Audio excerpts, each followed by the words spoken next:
Auzubillahiminash-shaytanir-rajim. Bismillahir-rahmanir-rahim. Start in the name of Allah, the most beneficent and the most merciful.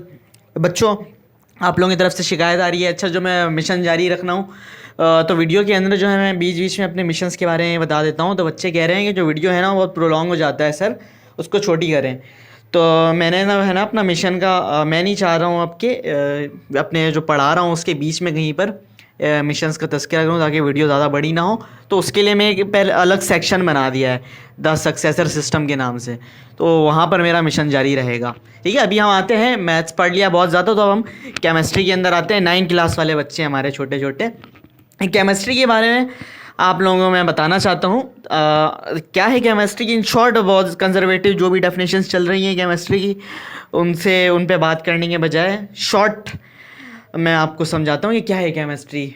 आप लोग से बच्चों तो अभी चले गए, वैसे केमिस्ट्री जो है वो और फिज़िक्स दोनों के बारे में कहा जाता है कि that is study of matter. Study of matter के बारे में हम कहते हैं कि ये है केमिस्ट्री और ये है फिज़िक्स। लेकिन फ़र्क क्या है दोनों में, और ये केमिस्ट्री बाय इट्सेल्फ केमिस्ट्री का मतलब क्या होता है, क्या है आम जिंदगी के अंदर हम कब कहते हैं केमिस्ट्री जब दो बंदों के दरमियान एक कोई अच्छी अंडरस्टैंडिंग होती है तो हम कहते हैं ना इन दोनों के दरमियान अच्छी केमिस्ट्री। आलिया भट्ट और सिद्धार्थ गुप्ता क्या नाम है जो भी है, सिद्धार्थ मल्होत्रा, इन दोनों के दरमियान अच्छी केमिस्ट्री है। तो हम ये क्यों कह रहे होते हैं केमिस्ट्री अच्छी है, हम ये क्यों नहीं कहते हैं फिज़िक्स अच्छी है इनकी, केमिस्ट्री क्यों कहते हैं। फिज़िक्स तो फिर बात कुछ और हो गई ना। केमिस्ट्री का मतलब होता है उसकी बिहेवियर, मतलब जो है ना उसके जो बिहेवियर्स हैं आपस में, इमोशनल कनेक्शन जो होगा, साइकोलॉजिकल कनेक्शन जो होंगे उनके दरमियान, बिहेवियर की बात आ जाती है इन शॉर्ट। ठीक है, फ़र्क ये है केमिस्ट्री और फिज़िक्स में। फिज़िक्स जो है ना वो फिज़िकल सेंस में पढ़ते हैं हम, और केमिस्ट्री जो है वो हम फिज़िकल सेंस में नहीं होता, वो हम बिहेवियल सेंस, मैटर्स के बिहेवियर के बारे में पढ़ते हैं। ठीक है, और फ़र्क ये है दोनों में कि केमिस्ट्री के अंदर जो है वो हम स्मॉल लेवल के अंदर मैटर पढ़ तो रहे होते हैं, लेकिन माइक्रोस्कोपिक लेवल और मैक्रोस्कोपिक लेवल दोनों के ऊपर हम केमिस्ट्री के बारे में पढ़ रहे होते हैं। लेकिन फिज़िक्स के अंदर क्या है, हम फिज़िक्स के अंदर मैक्रोस्कोपिक लेवल पे पढ़ रहे होते हैं। फ़र्क ये है दोनों के अंदर, बस इतना सा। ठीक है, तो ये डेफिनेशन भी मैंने लिखी है कि स्टडी ऑफ मैटर्स, इंट्रैक्शन या फिर बिहेवियर। मैटर के बारे में स्टडी, मैटर की क्या, मैटर्स की बिहेवियर के इस बारे में स्टडी करते हैं, और उनके दरमियान क्या बिहेवियर के अंदर चेंजेस भी तो होती हैं, तो उनके अंदर क्या चेंजेस आई हैं और क्या किस तरीके से उसके अंदर प्रॉपर्टीज़ में चेंजिंग आ रही हैं। ठीक है, वो है उसके साख्त में क्या चेंजिंग आ रही है, उसके खसूसियात क्या हैं, ये है ना। और क्या है, by considering microscopic and as well as macroscopic substance. Microscopic level में भी पढ़ रहे हैं और मैक्रोस्कोपिक लेवल में भी पढ़ रहे हैं। बाकी ये जो मैटर क्या है, नॉन मैटर जो है, मैटर नहीं है, ये सब कुछ मैंने वीडियो में एक बनाई हुई है अच्छे से, उसको आप लोग देखिएगा, समझिएगा। ये हमारा इंट्रोडक्शन है, तो आज मैं इंट्रोडक्शन ही में बात करने वाला हूँ। इंपॉर्टेंस केमिस्ट्री की, भाई अगर केमिस्ट्री ना हो तो आप लोग मुझे देख भी ना सको। ये जो हम लोग देख रहे हैं ना, ये जो लाइट पड़ रही है, हम लोग इलेक्ट्रॉन जो है वो फ्रीली मूव कर रहा है, तभी तो हम आप दूसरे को सुन पा रहे हैं, आप मुझे देख पा रहे हो। ये ना हो तो आप, मैं जो कपड़े पहन के यहाँ पे वीडियो बना रहा हूँ, केमिस्ट्री ना हो तो मैं कपड़े भी नहीं पहन सकता। ये सारी चीज़ें, कपड़े जो बने हैं इसमें जो फाइबर्स हैं, ये सारे with the help of chemistry है। केमिस्ट्री के बिना लाइफ ही नहीं है। हेल्थ होगी, हमारे फूड हो गए, हर तरफ हर जगह केमिस्ट्री ही केमिस्ट्री है। तो केमिस्ट्री की जो इम्पोर्टेंस है इस पर तो बात करने ही फजूल है और इस पर बहस ही नहीं की जा सकती। ठीक है बच्चों, ये था हमारा इंट्रोडक्शन, और फिर मिलते हैं आप लोगों को एक नई वीडियो के अंदर, जिसके अंदर मैंने मैटर और उसके प्रॉपर्टीज़ के बारे में ब्रीफली बताया हुआ है। ये बच्चों, थैंक यू।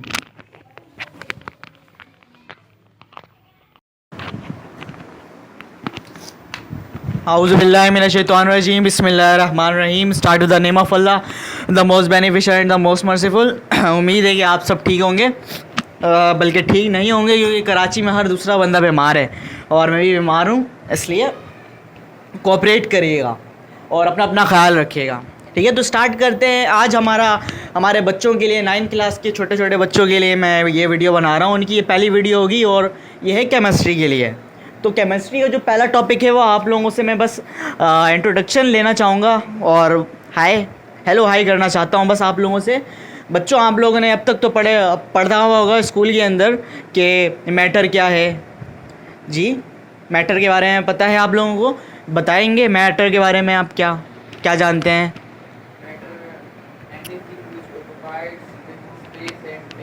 ओके, हर वो जगह जो कि स्पेस रखे और वेट रखे, जगह घेरे और वज़न रखे।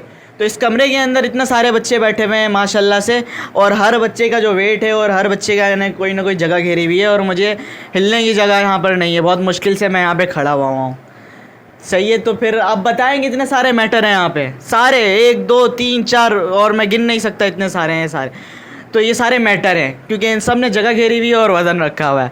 उसके बाद इस कमरे के अंदर और कौन सी चीज़ें हैं जो कि मैटर, बच्चों के अलावा क्या लगता है बच्चों, और क्या क्या चीज़ें हैं जो कि मैटर हैं? फ्रिज मैटर है, बिल्कुल, वज़न है इसका और इसने जगह घेरा हुआ है। ऐसी चीज़ें बताएं ना जो कि वीडियो के अंदर आए। वीडियो के अंदर तो फ्रिज नहीं आ रहा, आप बताइए। यहाँ पर बोर्ड है, देखें बोर्ड है, मैं हूँ, और वाओ मार्कर भी है, ठीक है।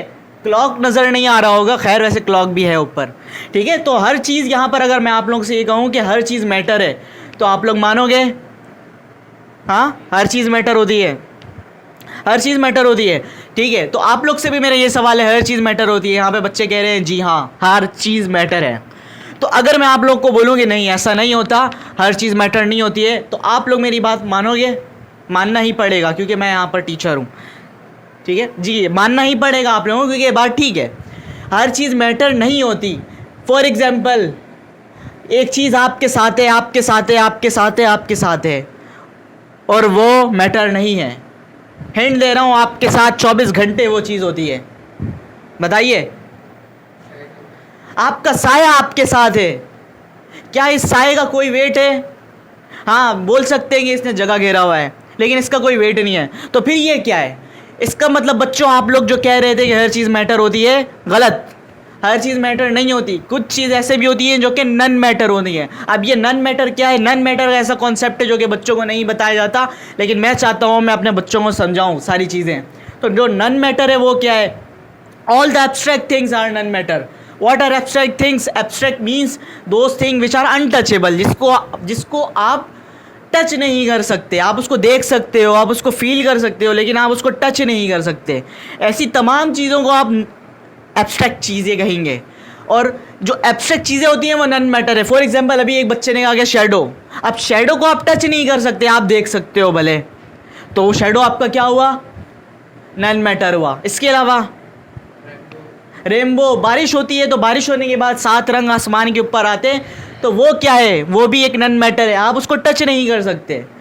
और इसके अलावा लाइट, वेरी गुड, हम यहाँ पर बैठे हुए हैं और लाइट की रोशनी आ रही है, थोड़ी रोशनी यहाँ पर भी आ रही होगी, कर लेंगे इसको आगे चल के, ठीक है इंशाल्लाह।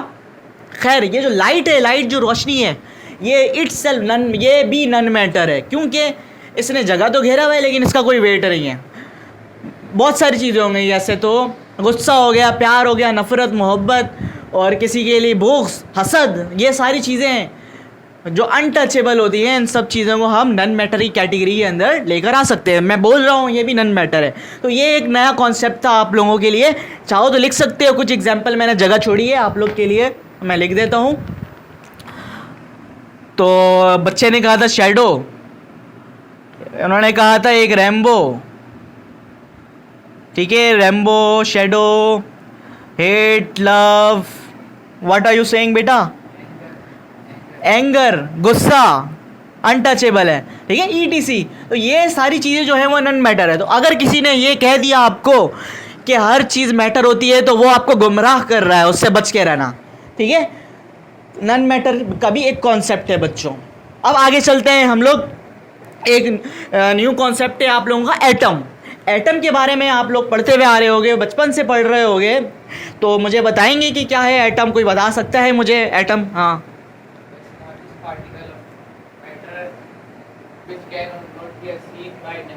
मैटर का स्मॉलेस्ट पार्टिकल, बच्चे ने कहा मैटर का स्मॉलेस्ट, कितना स्मॉलेस्ट? ये देखेंगे है मैटर, ये देखेंगे है मैटर, ये दीवार है, ठीक है, इसका स्मॉलेस्ट पार्टिकल क्या हो सकता है? मैं अपनी उंगली को यहाँ पर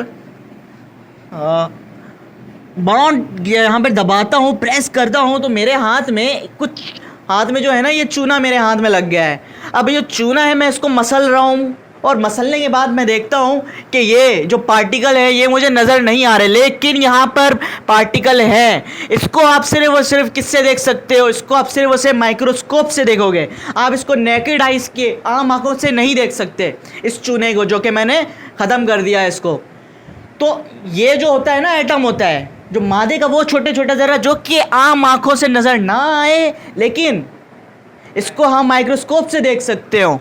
लेकिन बात यहीं पर ख़त्म नहीं हुई है, क्लाइमैक्स अभी बाकी है। जी बताइए। एक वालिद है, ठीक है, उसका बच्चा होता है छोटा। आप क्या उसको कह सकते हो कि वालिद साहब है, फॉर एग्जांपल वालिद साहब है, वो मैटर है। उसका जो छोटा बच्चा है, ऐसी सपोज कर ले, वो आपका क्या होगा? Atom, for example. तो उस बच्चे के अंदर माँ और बाप की तमाम तर खुसूसियात पाई जाएगी कि नहीं पाई जाएगी? क्या लगता है? बिल्कुल पाई जाएगी उस बच्चे के अंदर। इसी तरह एटम के अंदर भी हर वो खसूसियात पाई जाती है जो कि एक मैटर के अंदर पाई जाती है। सही है? अगर माँ को गुस्सा आता है, बेटे के अंदर भी कहीं ना कोई क्वालिटी होगी गुस्से की। अगर बाप इंटेलिजेंट है तो बच्चा भी कहीं ना कहीं इंटेलिजेंट होगा, कोई ना कोई उनकी क्वालिटीज़ होगी उस बच्चे के अंदर। इसी तरह ये जो चूना है जो कि मैंने रगड़ दिया, इसके अंदर इस पार्टिकल्स को मैं जाके देखूंगा तो मैं इसके अंदर हर वो प्रॉपर्टीज़ को पाऊंगा जो कि मुझे इस दीवार के अंदर नज़र आती है। ये बात आई समझ में? ये है एटम का पूरा कॉन्सेप्ट। ठीक है, मैं आप लोगों को और मैं एटम के बारे में ज़रा तफसील से बताने के लिए, लेकिन मुझे इरेज करना होगा मैटर और नॉन मैटर का टॉपिक। मैं इरेज करता हूँ, एटम के बारे में आप लोगों को बताता हूँ, फिर यहाँ पर हम इस टॉपिक को ख़त्म कर देते हैं। देखिए एटम होते कैसे हैं। अगर हम इसको माइक्रोस्कोप से देखेंगे तो हमें एटम कैसा नज़र आएगा? हमें एटम नज़र आएगा, एटम के अंदर 3 फंडामेंटल पार्टिकल्स होते हैं बच्चों। कौन कौन से होते हैं? प्रोटॉन, न्यूट्रॉन और एक इलेक्ट्रॉन जो होता है वो शेल के अंदर, ये जो है ये हमारा मदार है, ये हमारी ऑर्बिट है, ठीक है, शेल के अंदर रिवॉल्व कर रहा होता है। और प्रोटॉन और न्यूट्रॉन जो होते हैं वो कहाँ पर होते हैं? वो at the centre of the atom. Centre of the atom is nucleus. Nucleus के अंदर पाए जाते हैं और इलेक्ट्रॉन ऑर्बिट के अंदर पाए जाते हैं। तो ये जो है ना, ये हमारी ऑर्बिट है, ठीक है, शेल है या फिर ऑर्बिट हम कह सकते हैं। ठीक है, ये फंडामेंटल पार्टिकल्स तो बहुत सारे होते हैं, लेकिन 9 वाले बच्चों के लिए इतना काफ़ी है। ठीक है, ओके। अब ये जो आप देख सकते हो छोटे बच्चों कि हमारे पास जो एटम की जो ये जो फिगर देख रहे हो, आपको ये फिगर नज़र आ रहा होगा। आपने ये फिगर देखी है, दुनिया घूम रही है किसके गिर्द? दुनिया घूम रही है सूरज के गिर्द। इसी तरह मार्स घूम रहा है, इसी तरह जुपिटर घूम रहा है। कहाँ घूम रहा है? एक न्यूक्लियस के गिर्द। और जो न्यूक्लियस है हमारा कौन सा है? हमारे प्लैनेट, हमारा जो सिस्टम है, ये आफाकी जो सिस्टम है, पूरा यूनिवर्सल सिस्टम है, इसके अंदर जो हमारा न्यूक्लियस है वो कौन है? वो हमारा है सूरज। सूरज को हम कहते हैं कि हमारा न्यूक्लियस है, और इसी के गिर्द तमाम प्लैनेट घूम रहे होते हैं। ऐसा है कि नहीं? तो इससे क्या चीज़ सीखने को मिली है बच्चों? एटम जो है वो मादे का सबसे छोटे से छोटा जर्रा होता है, और उसकी शक्ल कैसी है? उसकी शक्ल भी वैसी है जो कि दुनिया के सबसे बड़े से बड़े पार्टिकल, प्लैनेट, गैलेक्सीज में जाके देखो तो वो भी ऐसे दिखते हैं। ऐसे दिखते हैं कि नहीं दिखते हैं? ऐसा ही होता है। और छोटी सी छोटी चीज़ें दिख रही है ऐसे कि नहीं दिख रही है? माइक्रोस्कोप से देखोगे तो आपको कोई भी छोटी सी छोटी चीज़ ऐसी नज़र आएगी। तो ये है अल्लाह ताला की शान, फबिअय्यि आलाइ रब्बिकुमा तुकज़्ज़िबान। देखें, और एक और बात कुरान मजीद में है कि हर चीज़ अपने अपने मदार में घूम रही है। सूरज भी अपने मदार में घूम रहा है, प्लैनेट भी अपने मदार में घूम रही है, मार्स अपने जब मदार के अंदर घूम रहा है, अर्थ अपने मदार में घूम रहा है। इसी तरह इलेक्ट्रॉन भी अपने मदार के अंदर मदार में घूम रहा है। सही है? तो ये कॉन्सेप्ट भी आपके सामने नज़र आता है कि हर चीज़ अपने अपने मदार के अंदर घूम रही है। यह है साइंस का आज का कॉन्सेप्ट, जो कि 1400 साल पहले हमें कुरान मजीद में नज़र आता था। ठीक है बच्चों, अभी हम यहाँ तक इसको स्टॉप करते हैं। आप लोग इसको अपने पास लिख लो, आगे चलते हैं फिर हम।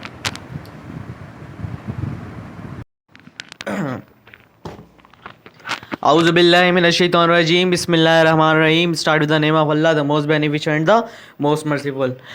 थोड़ी तबीयत नासाज है स्टूडेंट्स, तो काइंडली कोऑपरेट. लेकिन मुझे ऐसा बोलना नहीं चाहिए कि तबीयत ख़राब है, क्योंकि आप जितना बोलते हैं तो उतने ज़्यादा बीमार हो जाते हो. तो मैं अपने दिमाग में ये सोच रहा हूँ कि मैं बिल्कुल ठीक हूँ. अल्हम्दुलिल्लाह, अल्लाह का शुक्र है, मैं बिल्कुल ठीक हूँ.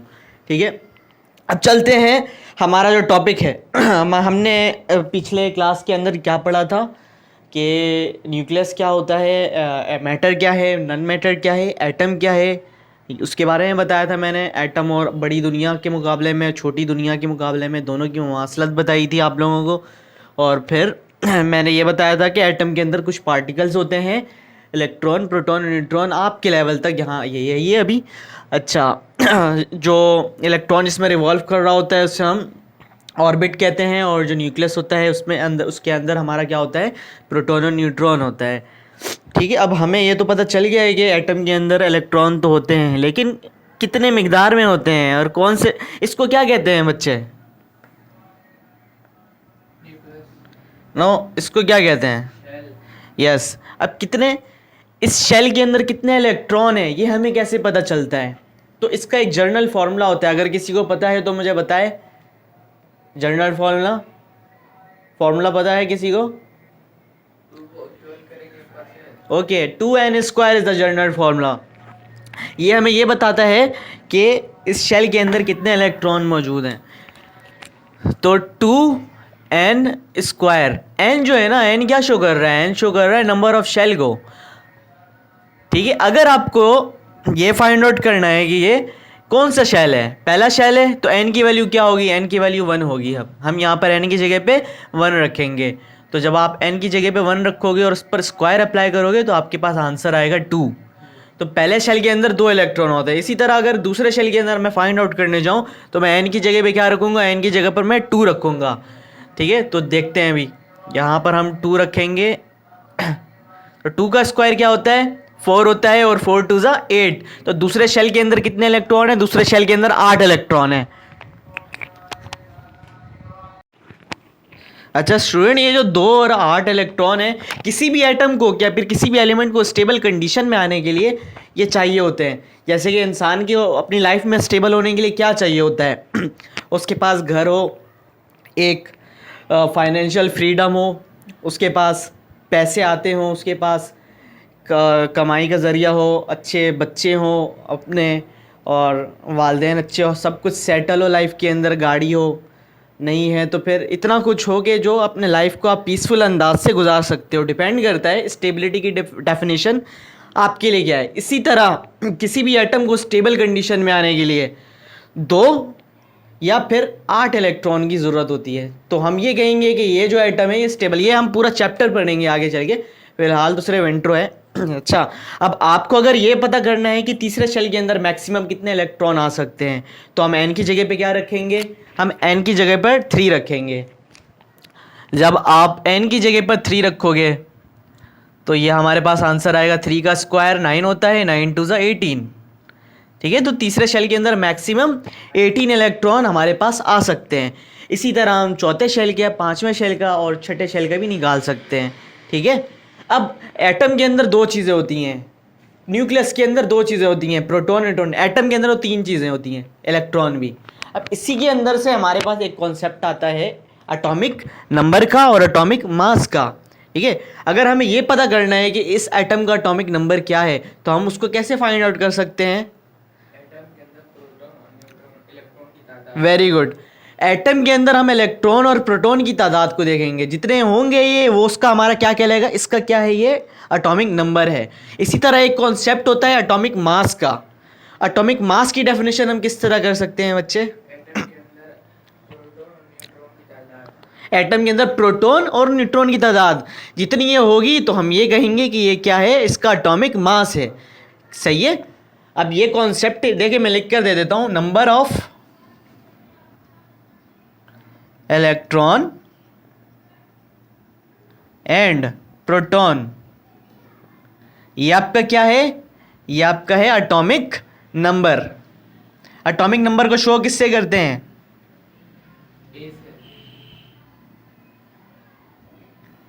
एटॉमिक नंबर को हम शो करते हैं Z से. ठीक है। और दूसरा है हमारे पास एटॉमिक मास, इसको हम शो करते हैं ए से। तो एटॉमिक मास क्या है? Number of proton and neutron. ये बात आप लोगों को समझ में ना आए, देखें किसी भी एटम को जो मास होता है ना, वो कहाँ पर होता है? वो उसके सेंटर में होता है, उसके न्यूक्लियस में होता है। तो किसी भी एटम का जो मास है ना, वो कहाँ पर है? उसके सेंटर में, उसके न्यूक्लियस में। कैसे? ये देखिए, कॉपी देना बच्चे। ये देखिए मेरे पास, मेरे हाथ में एक कॉपी है, ठीक है। और इसका जो पूरा का पूरा मास है ना, वो कहाँ पर लाई करता है? वो बिल्कुल सेंटर में लाई करता है। अगर मैं ना अपनी उंगली को यूं रखूंगा इसके सेंटर में, तो ये जो कॉपी है ये हमेशा बैलेंस रहेगी। ये देखिए, ये देखें। और जैसे ही मैं अपने उंगली को सेंटर से, या फिर ये थोड़ा डिसबैलेंस हो गया, तो इसका मतलब क्या है कि मैंने अपनी उंगली को कहाँ कर दिया? सेंटर से हटा दिया है। तो जैसे ही मेरी उंगली सेंटर से बाहर निकलेगी, तो उसका मतलब क्या है कि ये जो है ना हमारे पास कॉपी, ये डिसबैलेंस हो जाएगी। तो इससे आप लोगों को क्या पता चलता है कि तमाम बॉडी का जो मास होता है, तमाम बॉडी का जो मेन वेट जो होता है, वो उसके सेंटर के अंदर लाई कर रहा होता है, ठीक है।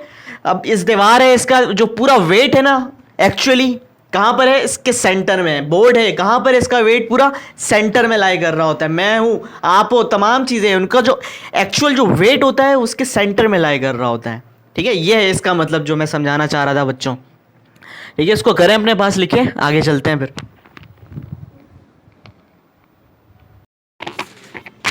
ओके प्यारे प्यारे बच्चों, हम बहुत ही इंपॉर्टेंट टॉपिक पढ़ने जा रहे हैं। अभी हमारे पास टॉपिक है आयन का।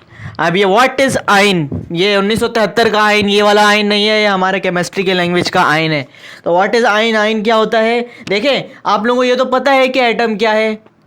फॉर एग्जाम्पल सोडियम एक एटम है, फॉर एग्जाम्पल हाइड्रोजन एक एटम है, फॉर एग्जाम्पल एक हीलियम एक एटम है ना, ठीक है। और आपको ये भी पता है कि पहले शेल में कितने इलेक्ट्रॉन आते हैं? 2 इलेक्ट्रॉन आते हैं। दूसरे शेल में कितने इलेक्ट्रॉन आते हैं? 8 इलेक्ट्रॉन आते हैं। तीसरे शेल में कितने इलेक्ट्रॉन आते हैं? मैक्सिमम 18 आ सकते हैं। चले, मैं आप लोगों के सामने एक सोडियम एटम का, आप लोगों के सामने एक कॉन्फ़िगरेशन करने जा रहा हूँ, ठीक है। तो configuration we will based configuration on the basis of atomic number, not on the basis of atomic masses, ठीक है। हम इलेक्ट्रॉनिक कॉन्फ़िगरेशन को उसकी एटॉमिक नंबर के बेस पे करते हैं। तो हमें इसका इलेक्ट्रॉनिक कॉन्फ़िगरेशन करने से पहले हमें सोडियम का एटॉमिक नंबर पता होना चाहिए। अगर पता होगा तभी तो हम इलेक्ट्रॉनिक कॉन्फ़िगरेशन करेंगे, है ना। इलेक्ट्रॉनिक नंबर पता होना चाहिए सोडियम का।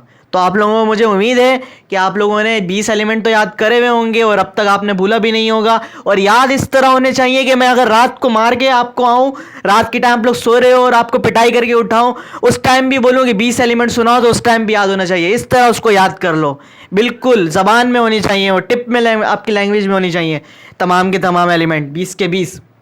तो जल्दी से बताइए मुझे कि सोडियम का एटॉमिक नंबर क्या होता है। आवाज़ आनी चाहिए यहाँ पे बच्चों की।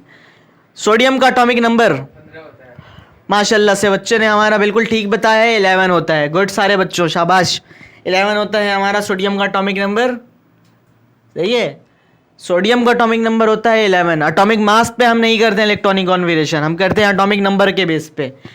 तो सोडियम का एटॉमिक नंबर है 11। आपको पता है कि पहले शेल के अंदर कितने इलेक्ट्रॉन आ जाएंगे? पहले शेल के अंदर आ जाएंगे 2 इलेक्ट्रॉन। ये हमारा न्यूक्लियस है, यहाँ पर आ गए 2 इलेक्ट्रॉन, ठीक है। और दूसरे शेल में कितने इलेक्ट्रॉन आते हैं? दूसरे शेल में आ जाते हैं 8। और इलेक्ट्रॉन हमेशा पेयर की सूरत में होते हैं। ये हो गया 6, ये हो गया 8, ठीक है। तो अभी हमने कितने इलेक्ट्रॉन को फिल कर लिया? हमने कर लिया 10 को, 2 यहां पर, 8 दूसरे में। अब बच कितने गया है? बच गया है सिर्फ और सिर्फ 1, ठीक है। इलेक्ट्रॉन और प्रोटॉन की तादाद किसी भी एटम के अंदर इक्वल होती है, ये बात भी आप लोगों को पता होनी चाहिए, याद रखिएगा। मैंने तो बताया हुआ है आप लोगों को, ठीक है। इलेक्ट्रॉन और प्रोटॉन की तादाद क्या होनी चाहिए? किसी भी एटम के अंदर सेम होती है, इक्वल होती है। और आपको यह भी पता है कि अगर इलेक्ट्रॉन और प्रोटॉन आ जाए तो वो क्या होता है? वो उसका एटॉमिक नंबर होता है। तो यही तो हम निकाल रहे हैं एटॉमिक नंबर। हमने अभी तक 10 तक कर लिया है, अब हम क्या करने जा रहे हैं? 11वां। 11वें के लिए हम क्या इसी शेल के अंदर हम उसको फिल कर देंगे? क्या नहीं कर सकते, क्योंकि यहाँ पे मैक्सिमम अकोमोडेशन 8 इलेक्ट्रॉन की होती है। हम यहाँ पर नहीं करेंगे, तो हमें क्या करना होगा? हमें एक तीसरा शेल भी बनाना होगा। तीसरा शेल हम बनाएंगे। ले, हमने बना लिया तीसरा शेल। और इस शेल के अंदर हम क्या करेंगे, वो जो एक इलेक्ट्रॉन रह गया था वो आएगा यहां पर, ठीक है, वो इलेक्ट्रॉन आ जाएगा यहां पर। ओके, अब मैं आप लोगों के पास एक दूसरा एटम बनाता हूं जो कि है क्लोरीन। क्लोरीन का मैं एक एटम बनाने जा रहा हूं। तो मुझे यहां पर आप लोग से उम्मीद है कि आप लोगों को क्लोरीन का एटॉमिक नंबर भी याद होगा। तो जल्दी से मुझे बताइए क्लोरीन का एटॉमिक नंबर क्या होता है। शाबाश बच्चों, यहां पर होता है हमारा क्लोरीन का एटॉमिक नंबर 17 होता है हमारा एटॉमिक नंबर। शाबाश। अच्छा, तो पहले शेल के अंदर कितने इलेक्ट्रॉन आ जाएंगे, क्लोरीन के अंदर भी 2 आएंगे। दूसरे शेल के अंदर कितने इलेक्ट्रॉन आ जाएंगे, 8 आ जाएंगे। कितने हो गए ये 2 और 8 10 हो गए। और तीसरे शेल के अंदर कितने बच गए, 7 बच गए। सही है, 7 बच गए हमारे पास। तो थर्ड शेल के अंदर कितने इलेक्ट्रॉन आएंगे, 2 यहां पर, 2 यहां पर, 2 यहां पर, पेयर बन गया। लेकिन एक का कोई पेयर नहीं बन रहा, और मैंने आप लोगों को बताया था कि इलेक्ट्रॉन हमेशा पेयर में होते हैं। तो बेचारा इसका भी कोई पार्टनर नहीं है, सिंगल है, इसका भी कोई पार्टनर नहीं है, ये भी सिंगल है। तो इन दोनों को एक दूसरे की ज़रूरत है। तो बताओ अब यहाँ पर क्या होगा, ये एक दूसरे से ब्याह कर लेंगे, एक दूसरे से मिल जाएंगे, एक दूसरे से ताल्लुक बना लेंगे, और इनकी हो जाएंगे मैरिड। ठीक है, और जब ये मैरिड हो जाएंगे ना, तो पता है क्या होता है, तो लड़की वाले जो होते हैं, तो जो वो क्या करते हैं, अपनी लड़की को दे देते हैं, और जो लड़का वाला होता है उसके पास लड़की आ जाती है घर वालों के पास, है ना। तो लड़की वाले क्या होते हैं, नुकसान में बेचारे।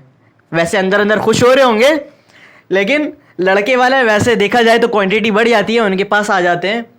अब क्या होता है यहाँ पर, एक फैमिली का क्या हुआ है, कुछ दिया, और एक फैमिली ने क्या हुआ है, कुछ लिया। तो अब बच्चों याद रखना, जो देने वाला जो होता है उसके ऊपर, एक एग्जांपल मैं दिया करता हूँ बच्चों को वैसे भी, कि कैटाइन और एनाइन में वो फर्क नहीं कर पाते। तो बच्चों याद रखिएगा, जो देने वाला होता है ना, उसके ऊपर वो बड़ा आदमी होता है, जो देने वाला होता है ना, आप लोग सब मानते हो। तो वो जब किसी को देता है तो वो बड़ा आदमी बन जाता है, और जो लेने वाला होता है वो छोटा आदमी बन जाता है। क्यों, क्योंकि वो कर्जदार बन जाता है। अब आपने मुझसे 1 रुपया लिया, तो आप क्या हो गए, 1 रुपये के कर्जदार हो गए। आपके ऊपर प्लस आएगा या माइनस आएगा, कर्जदार होने के बाद प्लस चार्ज आ जाएगा, बड़े आदमी बन जाओगे। कर्जदार होने के बाद माइनस, तो आप कर्जदार हो गए, 1 रुपये के आप कर्जदार हो गए। मैंने आपको 1 रुपया दिया तो मैं बड़ा आदमी बन गया। अब जो मैं हूं ना, वो प्लस चार्ज बन जाएगा, मैं जो हूं, क्योंकि मैंने दिया है, देने वाला प्लस, लेने वाला माइनस, कर्जदार है। तो इस तरह याद रखिएगा, जो दे रहा होता है उसके ऊपर प्लस चार्ज आता है, जो ले रहा होता है उसके ऊपर माइनस चार्ज आ जाता है, क्योंकि वो कर्जदार हो जाता है। तो अब देखिए यहां पर क्या होगा। एक और बात भी आप लोगों को मैंने बताई है बच्चों, कि कोई भी, हर बंदा चाहता है कि वो अपनी ज़िंदगी में स्टेबल हो। स्टेबल का मतलब क्या है, कि उसके पास तमाम सहूलतें हो, पैसे आ रहे हो, गाड़ी हो और घर हो उसका अपना, और ज़िंदगी सेटल हो, खुश हो, ठीक है, स्टेबिलिटी हो उसके लाइफ में। इसी तरह हर एटम भी चाहता है कि वो स्टेबल हो, और स्टेबल कंडीशन में आने के लिए क्या होने चाहिए, 2 इलेक्ट्रॉन होना चाहिए, या तो 8 इलेक्ट्रॉन होने चाहिए उसके वैलेंस शेल में। सही है, याद है। तो ठीक है, तो अभी आप यहाँ पे वैलेंस शेल देखिए, इसका वैलेंस शेल कहते हैं लास्ट शेल को, आखिरी वाले शेल को। तो इसके वैलेंस शेल के अंदर कितने इलेक्ट्रॉन मौजूद है बच्चों, सिर्फ और सिर्फ 1 इलेक्ट्रॉन है। ये क्या स्टेबल है, स्टेबल है ये, नहीं, नहीं ना। इसके पास कितने इलेक्ट्रॉन मौजूद हैं, 7 हैं। तो क्या ये भी स्टेबल है, ये भी नहीं है। इसके पास 7 है, इसके पास 1 है। स्टेबल ये कब होंगे, किस हाल में आके स्टेबल होंगे, जब 2 या 8 हो। तो अब ये क्या है, इसके पास 7 है। अब ये देखें, एक तरफ है 7 बंदे और एक तरफ है अकेला मैं, और उधर से हैं 7 बच्चे सारे, उधर से रस्सा खिशी का मुकाबला हो रहा है। तो मुझे क्या करेंगे, वो एक यूं करेंगे और मैं उनके पास चले जाऊंगा, बेचारा मैं क्या कर सकता हूं वहां पे, है ना। 7 बा मुकाबला 1, क्या हो सकता है, कुछ भी नहीं हो सकता। तो मैं तो गया उधर। इसी तरह यहाँ पे भी यही हो रहा है, यहाँ पे ये दोनों आपस में लड़ रहे हैं। इनके पास है 7 बंदे, इसके पास है 1 बंदा, ये दोनों एक दूसरे के साथ रस्साकशी करेंगे, तो ये तो बेचारा गया इधर। तो यही होगा अब यहाँ पर, ये इलेक्ट्रॉन गया यहाँ पर इसके पास, और ये हो गया इनका ब्याह, ये हो गई इनकी इंगेजमेंट, कंप्लीट हो गया ये पार्टनर। और जैसे ही ये इनके पास गया, तो इसका जो ये वाला शेल था ये खत्म, इधर एक भी इलेक्ट्रॉन नहीं बचेगा। लेकिन इसके पास कितने इलेक्ट्रॉन हो गए, 8 हो गए। तो अब देखिएगा, 8 इलेक्ट्रॉन का मतलब क्या है, ये क्या हो गया, स्टेबल कंडीशन में आ गया। और ये इसको भी देखें जरा, मैंने कहा था ना ये लड़की वाले अंदर अंदर से खुश हो रहे होते हैं। ये देखें इनके पास भी 8 इलेक्ट्रॉन है आखिर में, ये 2 4 6 8, इसका ये वाला शेल अब इसका बैलेंस हो जाएगा और इसके पास भी 8 इलेक्ट्रॉन रह गए। तो ये भी खुश और ये भी खुश, दोनों स्टेबल, ठीक है। लेकिन इन सब प्रोसेस के दरमियान क्या हुआ, कुछ लेन हुई कुछ देन हुई, तब जाके स्टेबल हुए हैं, वैसे कुछ भी नहीं हुआ। तो यही कॉन्सेप्ट है हमारा आयन का, जो दे रहा है वो क्या है, देने वाला क्या है, प्लस चार्ज। जो देने वाला है वो प्लस चार्ज लगेगा और प्लस चार्ज को हम कहते हैं एन आयन, एन आयन। और जो ले रहा है उसको हम कहते हैं कैट आयन। क्या कहते हैं? और एन आयन के ऊपर हमेशा कौन सा चार्ज आता है, तो सोडियम के ऊपर हमेशा कौन सा चार्ज आएगा, प्लस चार्ज आएगा। क्यों? क्योंकि उसने 1 इलेक्ट्रॉन को दिया और क्लोरीन ने 1 इलेक्ट्रॉन को लिया, तो उसके ऊपर कौन सा चार्ज आ जाएगा, नेगेटिव चार्ज आ जाएगा। ये बात आई समझ में? तो कैटाइन क्या है, जिसके ऊपर नेगेटिव चार्ज आए। एनाइन क्या है, जिसके ऊपर पॉजिटिव चार्ज है। 1 इलेक्ट्रॉन को दिया तो +1, 1 इलेक्ट्रॉन को लिया तो -1, ठीक है। इसी तरह अगर 2 इलेक्ट्रॉन को दिया तो +2, 2 इलेक्ट्रॉन को लिया तो -2। समझ में आ गया बच्चों? आयन क्या है? आयन वो होता है कि किसी भी एटम के अंदर चार्ज आ जाए, प्लस आए या माइनस आए। और आयन के कितने टाइप्स हैं? आयन के 2 टाइप्स हैं, एक होता है एनाइन, एक होता है कैटाइन। एनाइन क्या होता है, जो कि दे देता है। कैटाइन क्या होता है, जो कि ले लेता है। ये था हमारा टॉपिक, मजेदार सा। उम्मीद है आप लोगों को मजा आया होगा। थैंक यू बच्चों। अच्छा बच्चों, ये हमारे पास कुछ एलिमेंट्स या फिर एटम्स जो कि हमें मस्ट पता होना चाहिए, 9 क्लास में कम अज़ कम हमें ये याद होने चाहिए। तो हम ये स्टार्ट कर रहे हैं इंट्रोडक्शन। तो आप लोगों को इन ये सारे जितने भी हैं 20 एटलीस्ट 20 एटम्स या एलिमेंट जो हैं हमें याद होने चाहिए, वरना हम आगे नहीं बढ़ सकते, ठीक है। तो मैं आप लोगों को टाइम दे रहा हूँ थोड़ा सा, आप लोग इसको याद करके मुझे सुनाओगे, ओके। तो उम्मीद करता हूँ आप लोगों ने याद कर लिया होगा। यहाँ पे मुझे कौन सुना सकता है? सुना रहे हो? सुनाओ, बैठ के सुनाओ, कोई मसला नहीं है। Hydrogen, helium, lithium, beryllium, boron, carbon, nitrogen. आवाज़ आए? देखो सब सुन रहे हैं। Nitrogen, oxygen, fluorine, neon, sodium, magnesium, aluminium, silicon, phosphorus, sulphur, chlorine, argon, potassium, calcium. Very good. अब मैं आपसे पूछता हूँ कि सैंपल क्या है, ठीक है। तो मुझे बताइए हाइड्रोजन का सैंपल क्या होता है? H। गुड। हीलियम का क्या है? He। Very good. ऑक्सीजन का क्या है? नाइट्रोजन का क्या है? नाइट्रोजन का, ओके। नियॉन का क्या है? Ne। Very good. सोडियम का क्या है? अच्छा बच्चों, आप लोग यहाँ पर देख रहे होंगे कि मैं सैंपल पूछ रहा हूँ। हाइड्रोजन H से स्टार्ट हो रहा है तो ये H हो गया, लिथियम Li से हो रहा है तो ये Li हो गया, हीलियम He से हो रहा है तो He हो गया। लेकिन सोडियम तो S से स्टार्ट हो रहा है, लेकिन यहाँ पर इसका सैंपल Na क्यों लिखा हुआ है? बता सकते हो बच्चे, Na क्यों है?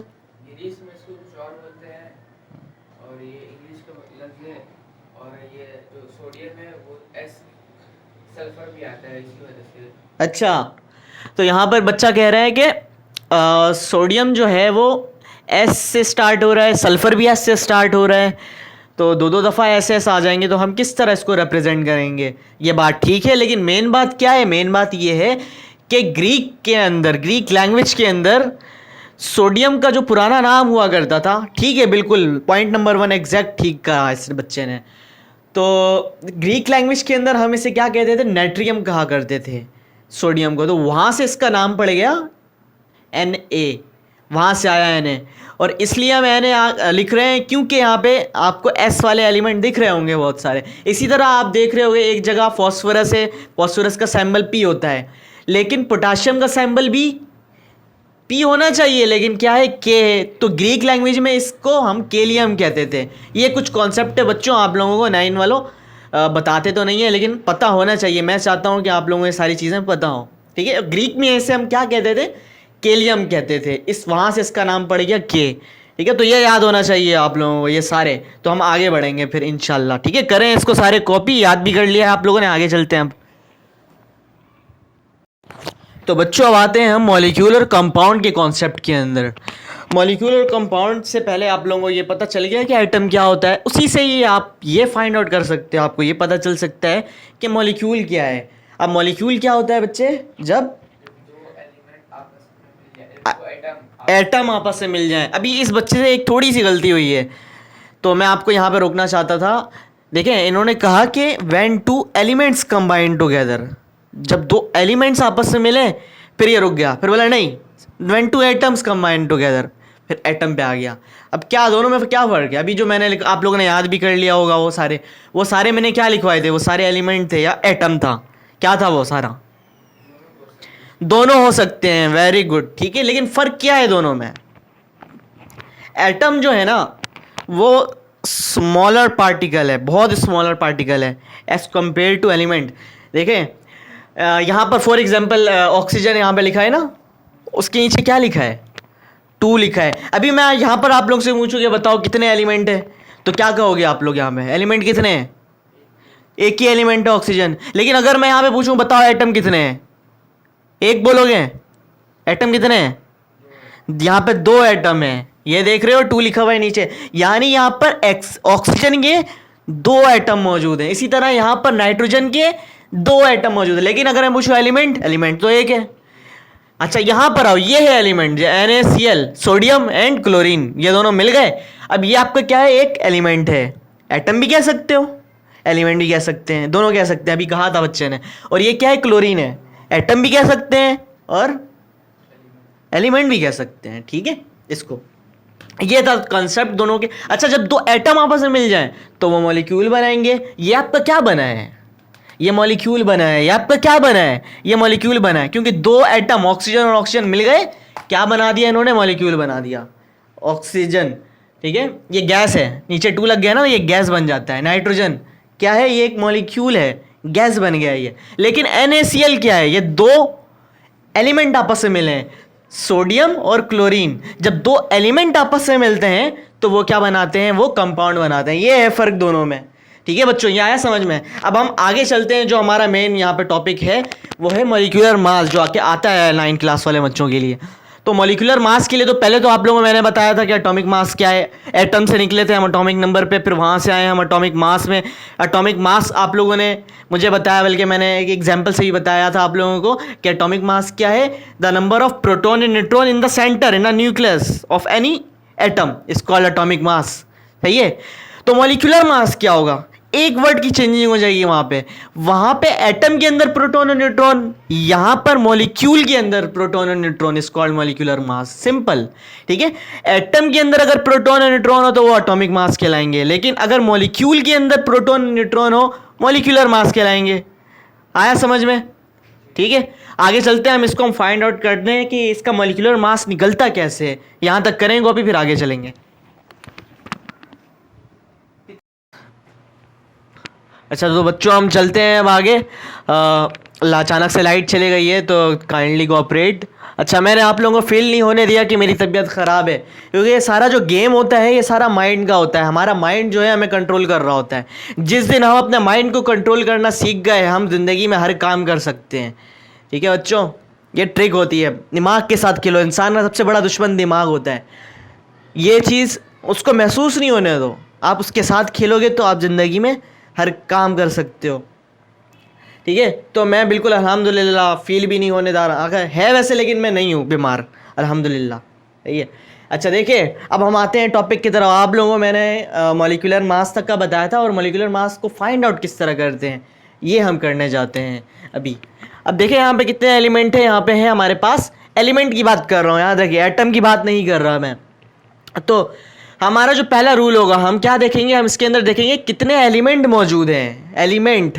तो इसके अंदर हमारे पास कितने एलिमेंट हैं, दो एलिमेंट। और एटम कितने हैं यहाँ पे, 5 है, 4 ये 1 ये, फर्क है, समझ में आया फर्क दोनों में।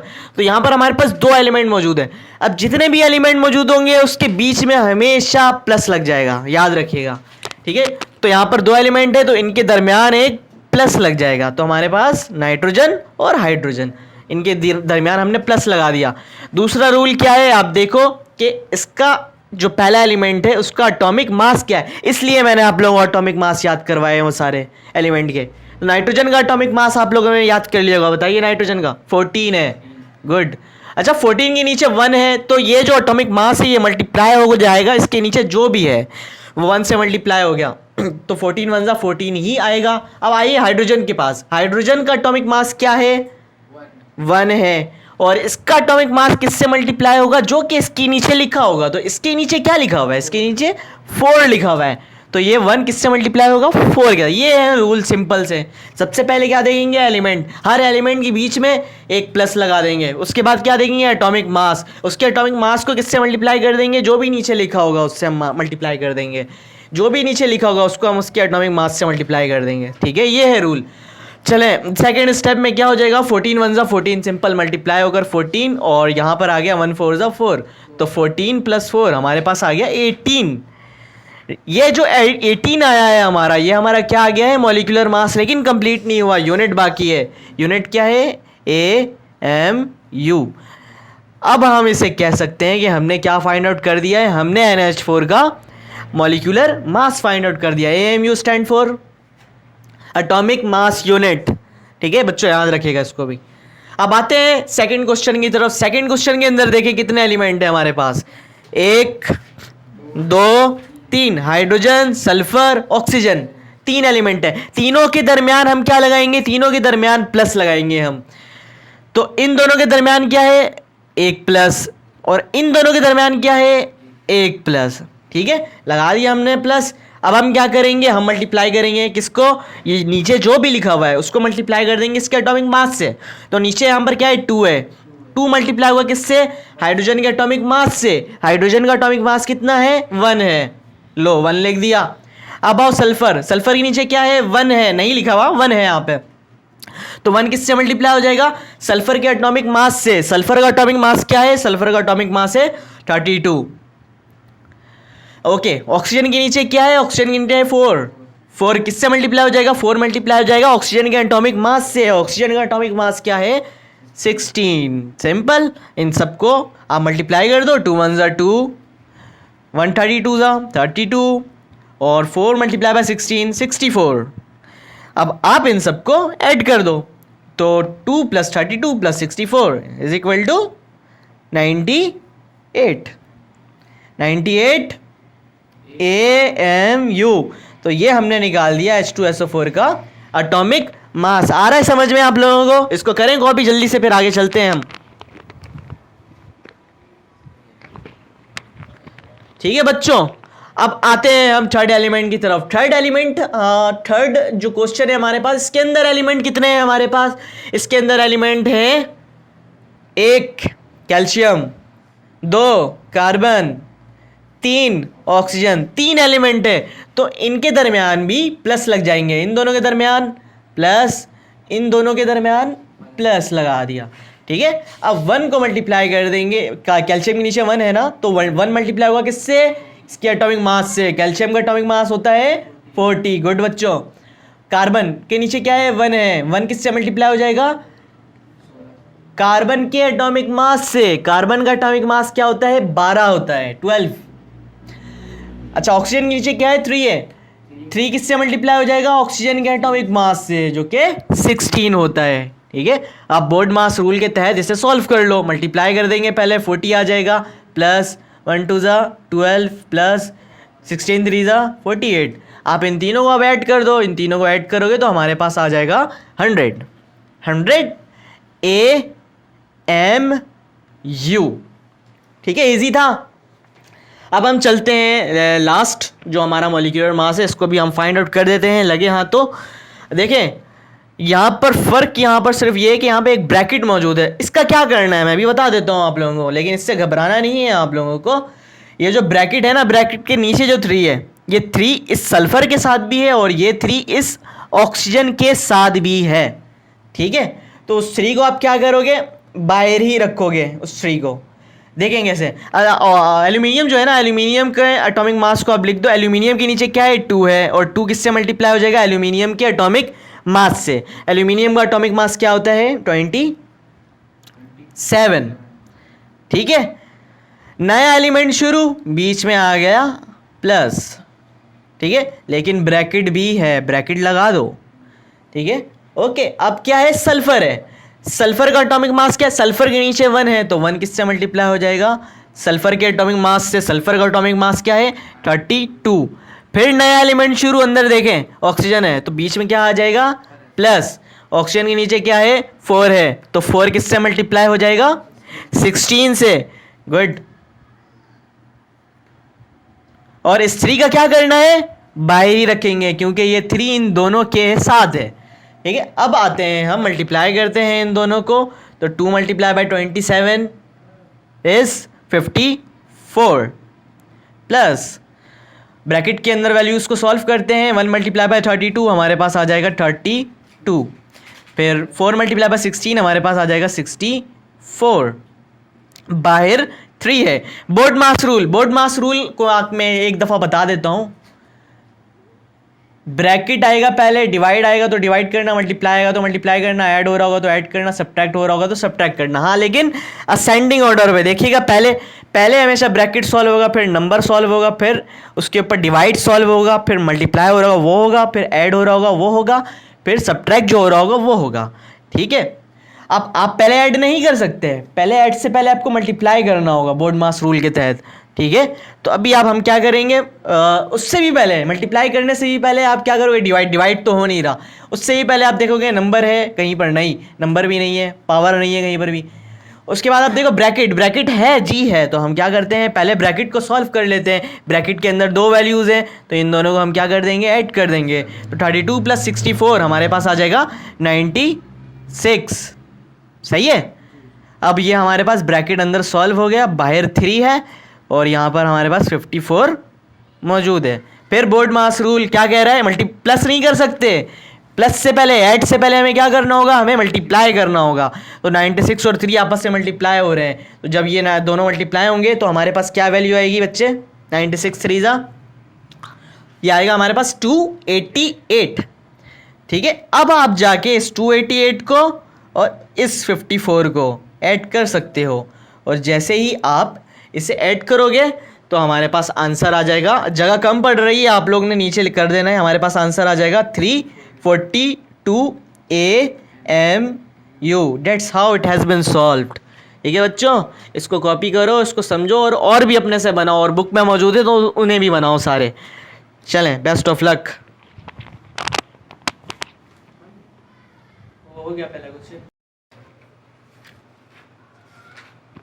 ओके स्टूडेंट, अब हम आते हैं आगे अपने नेक्स्ट टॉपिक पे जो कि है हमारा मोलर मास। लेकिन ये मैं पढ़ाने से पहले आप लोगों को पीछे लेके जाना चाहता हूँ। सबसे पहले मैंने आप लोगों को बताया था मैटर के बारे में, फिर नॉन मैटर में आए थे, और फिर वहाँ से हम आए थे एटम के अंदर, और एटम से हम निकले थे एटॉमिक नंबर के पास, फिर एटॉमिक नंबर से हम आए एटॉमिक मास, फिर एटॉमिक मास से हम निकले तो हम आए मॉलिक्यूलर मास में, ठीक है। ये हमारा सिलसिला चल रहा है। तो हर टॉपिक का एक दूसरे के साथ लिंक है। अगर आप लोग पढ़ोगे तो आप लोगों को A to Z एक एक चीज़ क्लियर होगी कि ये हो क्या रहा है शुरू से लेके अब तक। हमारे पास सबका एक दूसरे से लिंक चलता हुआ आ रहा है। देखिए, अब हमने एटॉमिक मास पढ़ लिया था, एटॉमिक मास से हम आए मॉलिक्यूलर मास में। अब मॉलिक्यूलर मास से अब आओ नीचे मोलर मास में। मोलर मास और मॉलिक्यूलर मास का लिंक क्या है? देखें, हम लोगों ने मॉलिक्यूलर मास निकालना सीख लिया, सारा तरीका मैंने बता दिया क्या करना है। सिर्फ फर्क ये है कि मोलर मास के अंदर क्या हो जाएगा, इसी एटॉमिक मास को, इसी मॉलिक्यूलर मास को आप AMU में शो कर रहे थे वहां पे। आप उसको AMU में शो करने के बजाय अगर GM में शो करने लग जाओ तो उसका मोलर मास बन जाएगा। ये देखें, हमारे पास क्या है, हमारे पास है H2SO4, ये था हमारे पास। इसका मैंने मॉलिक्यूलर मास आप लोगों को निकाल के दिखाया था।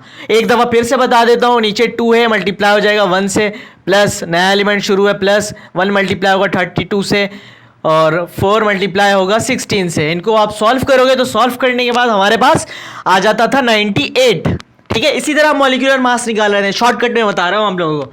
तो अब आप क्या करोगे, एएमयू लिख रहे थे, यहां पर हम एएमयू के बजाय सिंपल अगर ग्राम लिख देंगे तो हमारा क्या निकल गया, यहां पे मोलर मास निकल गया, बस एक वर्ड का फर्क है। एएमयू लिख रहे थे, एएमयू के बजाय हमने क्या लिख दिया, यहां पे ग्राम लिख दिया, तो ये हमारा क्या आ गया, ये हमारा मोलर मास आ गया। सही से समझिएगा इसको। अब मोलर मास आप लोगों ने समझ लिया। अब मोलर मास का लिंक किससे बन रहा है, मोलर मास का लिंक बनता है मोल के साथ। जैसे एटॉमिक नंबर का एटॉमिक मास से, एटॉमिक मास का मॉलिक्यूलर मास से, मॉलिक्यूलर मास का मोलर मास से, मोलर मास का मोल से। वो कैसे, ये देखें, अब हम मोलर मास को हम अगर इसी एटॉमिक मास को, इसी मॉलिक्यूलर मास को आप किस में शो कर रहे हो, आप ग्राम में शो कर रहे हो, कर दिया ग्राम में शो। आपने H2SO4 को शो कर दिया कि ये है इक्वल टू 98 ग्राम। अब आपने जैसे ही इसको ग्राम में शो कर दिया, जैसे ही एएमयू में नहीं ग्राम में, तो ये बराबर हो जाएगा ऑटोमेटिकली 1 में, 1 मोल के ये बराबर हो जाएगा। समझ गए, 98 ग्राम है, ग्राम जैसे ही लिख दिया ये बराबर किसके हो जाएगा, 1 मोल के। इसी तरह आप लोगों को पता होगा, आप लोगों ने वाटर का निकाला होगा, वाटर का एटॉमिक मास क्या होता है, वाटर का एटॉमिक मास होता है 18, ठीक है। मॉलिक्यूलर मास आप निकालते हो, एएमयू लिख देते हो, ठीक है। मोलर मास निकालोगे क्या लिख दोगे, ग्राम लिख दोगे, है ना। लेकिन आपने जैसे ही ग्राम में शो कर दिया इसको, तो ये खुद ब खुद किसके बराबर हो जाएगा, ये बराबर हो जाएगा 1 मोल के। ये है कॉन्सेप्ट, ठीक है। किसी भी एटॉमिक मास को, किसी भी मॉलिक्यूलर मास को ग्राम के बजाय, ये तो मैंने अभी तक मॉलिक्यूलर मास निकालना है, तो एटॉमिक मास में आ जाते हैं। एटॉमिक मास किसका निकाले हम, एटम का निकालते हैं। तो एटम हम कोई सा भी ले लो, ऑक्सीजन ले लो, एक एटम, ऑक्सीजन एक एटम ले लिया हमने, ऑक्सीजन का एटॉमिक मास क्या होता है 16, है ना। मोलर मास क्या होगा 16 ग्राम, मोलर मास है क्योंकि।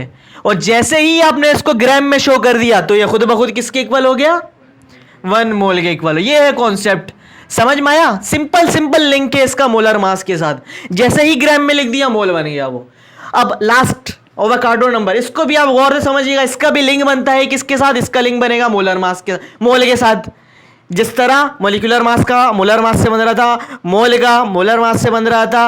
अब आपका एवोगाड्रो नंबर का लिंक किससे बनेगा, एवोगाड्रो नंबर का लिंक बनेगा इस मोल से। देखें, एक मोल ऑफ एनी सब्सटेंस, किसी भी सब्सटेंस का जो एक मोल होता है, देख रहे हो एक मोल, यहां पे एक मोल, यहां पे एक मोल, किसी भी सब्सटेंस का जो एक मोल होता है वो बराबर किसके होता है, वो इस नंबर के बराबर होता है। किस नंबर के, इस नंबर को अच्छे से याद रख लो, 6.02 इंटू 10 की पावर 23। न्यूमेरिकल के अंदर भी ये काम आने वाला है। तो कोई भी सब्सटेंस का एक मोल किसके बराबर होगा, 6.02, बोलो इसको, इंटू 10 की पावर 23, ठीक है। फॉर एग्जाम्पल हमने यहां पे वाटर लिखा है ना, तो वाटर का होता है 18 ग्राम, ग्राम में लिख दिया तो ये किसके इक्वल हो गया, खुद ब खुद मोल के इक्वल हो गया, सही है। और जैसे ही हमने मोल के इक्वल कर दिया, तो ये एक मोल किसके बराबर है, ये एक मोल इस नंबर के बराबर है। ये नंबर क्या है, ये नंबर है 6.02 इंटू 10 की पावर 23। अब यही जो नंबर है, this number is called Avogadro's number. इसी नंबर को हम क्या कहते हैं, एवोगाड्रोस नंबर कहते हैं। सिंपल, देखें, इसका लिंक बना इसके साथ, इसका लिंक बना इसके साथ, तो हर किसी का एक दूसरे के साथ लिंक है। अगर इस तरह आप टॉपिक को समझोगे तो आपको समझ में आ जाएगा, ठीक है बच्चों। एक और एग्जांपल दे देता हूं, वाटर के अलावा हम क्या अभी ऑक्सीजन का निकाल लेते हैं। ऑक्सीजन का क्या है, एटॉमिक नंबर क्या है इसका 16, ग्राम में शो करा, किसके इक्वल हो गया, ये 1 मोल के इक्वल हो गया। और जैसे ही 1 मोल के इक्वल हो गया तो किसके इक्वल हो गया, 6.02 इंटू 10 की पावर 23 के इक्वल हो गया। और यही नंबर क्या है, ये नंबर एवोगाड्रो नंबर है। तो इस तरह हमने इसको समझना है, इसको आप लोग समझो और अपने पास कॉपी करो। कोई भी प्रॉब्लम हो आप लोग मुझसे पूछो। थैंक यू बच्चों।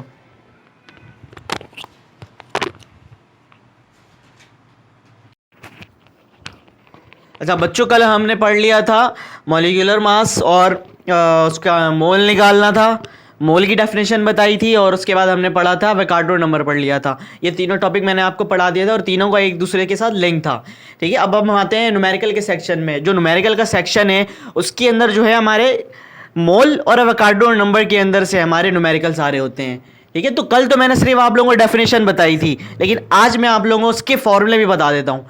तो अगर आपके पास मोल निकालने को आ जाए कहीं पर भी, तो उसके लिए आप लोग ये याद रखिएगा कि नंबर ऑफ मोल का फॉर्मूला होता है मास ऑफ सब्सटेंस।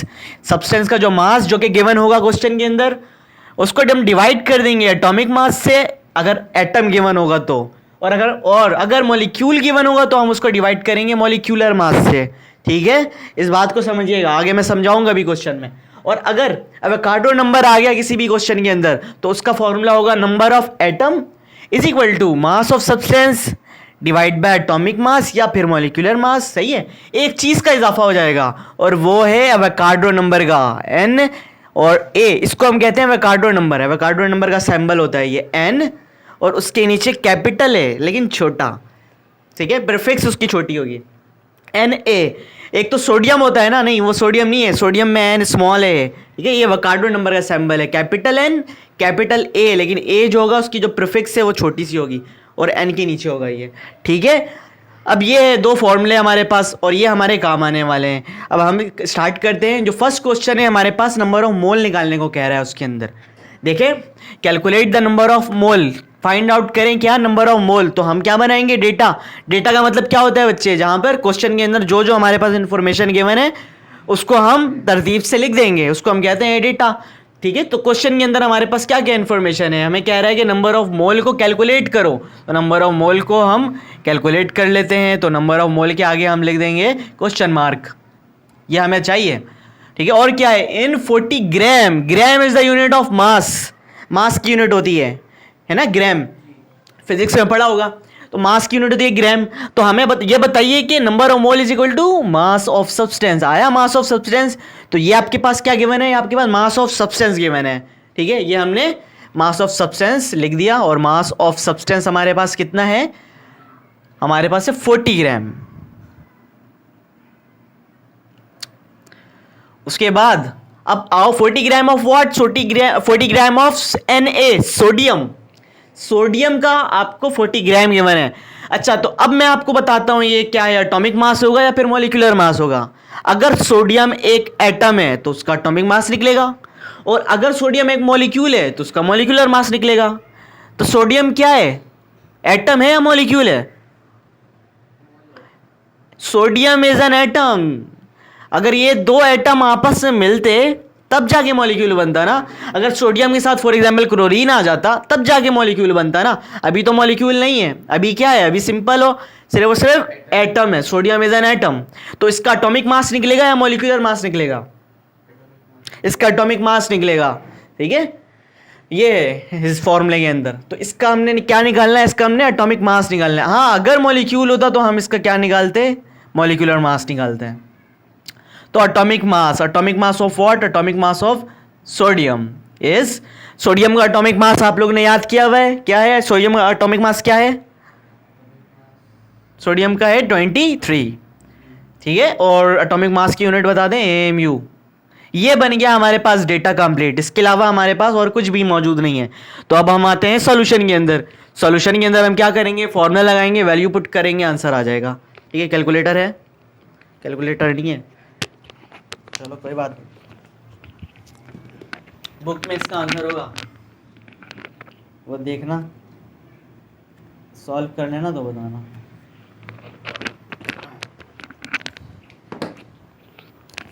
अच्छा देखें, अब नंबर ऑफ मोल किसके इक्वल है, we will use formula, using formula. जब हम फॉर्मूला यूज करेंगे तो ये हो जाएगा number of mole is equal to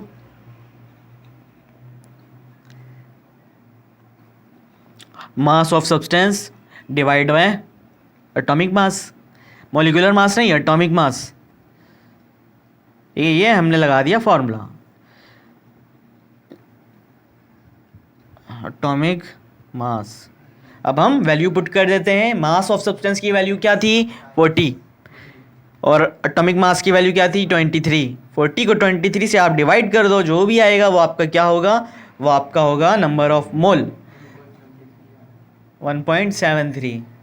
good, तो ये हमारे पास आ गया 1.73। लेकिन अभी कहानी ख़त्म नहीं हुई है। आपको क्या बताना है, आपको इसकी यूनिट भी बतानी है। जैसे कि मास की यूनिट ग्राम है, एटॉमिक मास की यूनिट AMU है, वैसे ही नंबर ऑफ मोल की यूनिट क्या होगी, मोल होगी। नंबर ऑफ एटम की यूनिट क्या होगी, एटम होगी। ये बात याद रखिएगा, आधा नंबर कट जाए, यहाँ पर नंबर कट जाते हैं फिर अगर आप लोग यूनिट नहीं लिखोगे तो। Number of mole is equal to 1.73 mole. अब ये कंप्लीट हुआ है। मेरे पास जगह नहीं थी तो आप लोग नीचे कर लीजिएगा इसको, इसको करें कॉपी, और कोई प्रॉब्लम हो तो बताइएगा।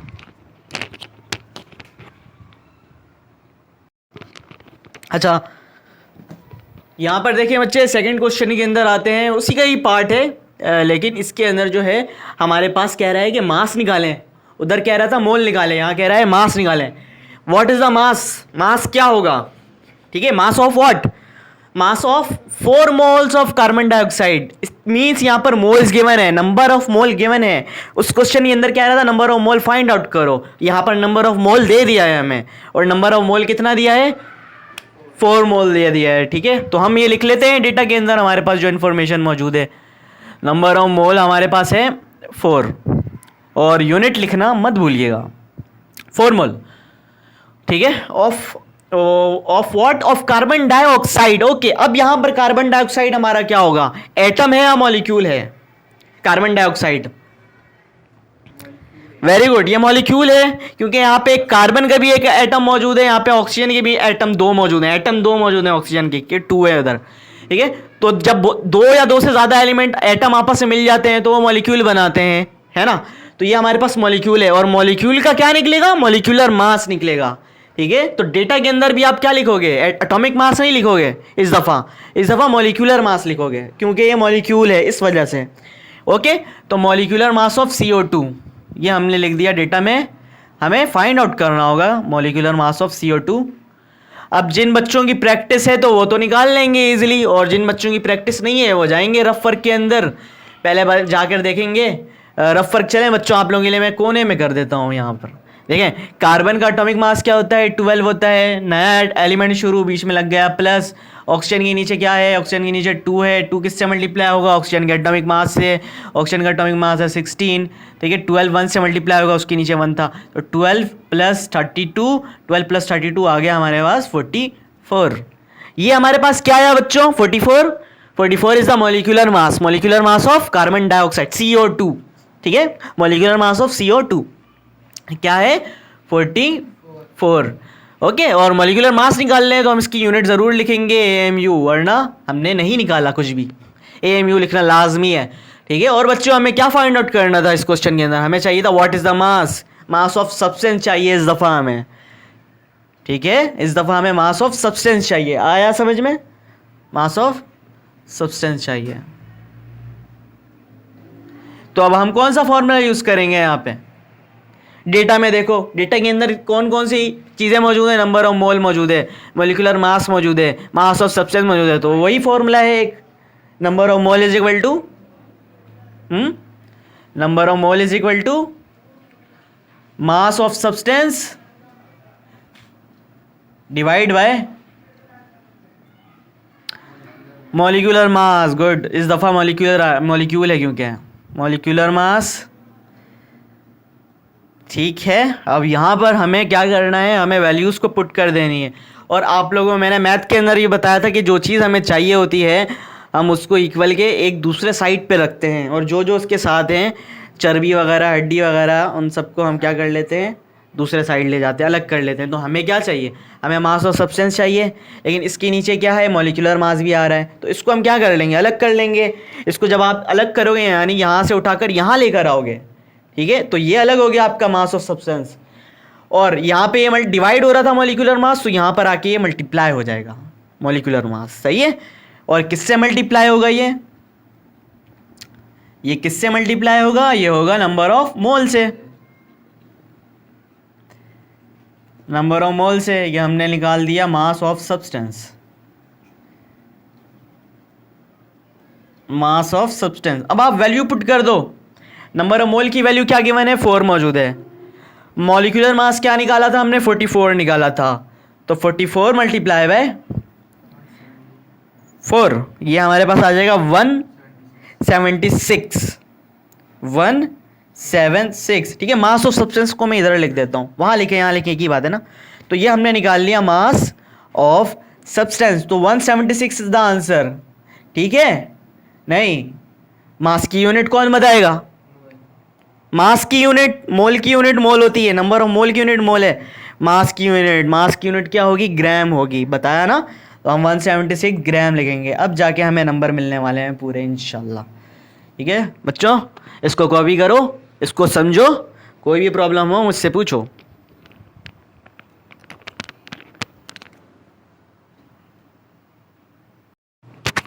ओके प्यारे प्यारे बच्चों, यहाँ पे देखो हमारे पास एक मोल्स का क्वेश्चन आया हुआ है और यहाँ कह रहा है कि how many moles are required, कितने मोल्स हमें चाहिए होंगे। इट मीन्स आपको नंबर ऑफ मोल को फाइंड आउट करना है।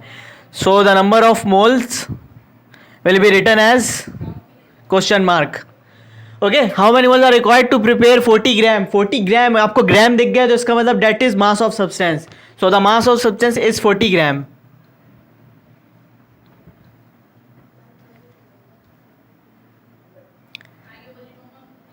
Forty gram of what? Of H2SO4. H2SO4 is a molecule, so you have to find the molecular mass of H2SO4 first. How can you find the molecular mass of H2SO4? I have given you the process, I have shared with you. Now it's your time. It is 98 AMU is our molecular mass of H2SO4. Okay, now we will solve it by the help of formula. The formula of number of mole is equal to mass of substance divided by its molecular mass. It's not 89, it's 98. You have done something wrong. Molecular mass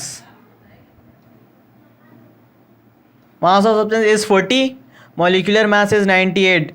When we divide these two, we will get the answer. I don't know what is the answer because we don't have calculator right now.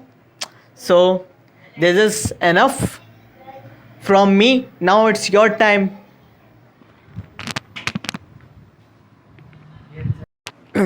बच्चों let's move toward the question number 3। अब इसके अंदर हमें मोल find out करने क्या था ना पहले। अब यहाँ पर हमें दे रहा है कि calculate the number of atom है, नंबर ऑफ एटम को आप फाइंड आउट करो।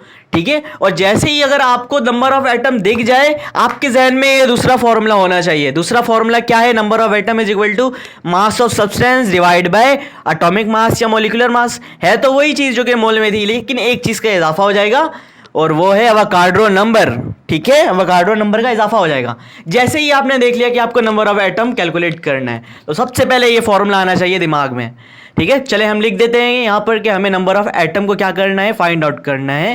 क्वेश्चन मार्क प्रेजेंट इन 9.2 ग्राम। क्या गिवन है? ये मास गिवन है, ग्राम। ठीक है, तो मास ऑफ सब्सटेंस हमारे पास है, mass of substance that is 9.2 gram.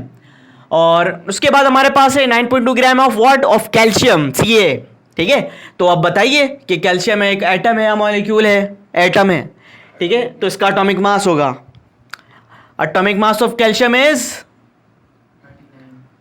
Atomic mass of calcium is 40। ठीक है, 40 AMU। ये हमने एटॉमिक मास भी लिख दिया।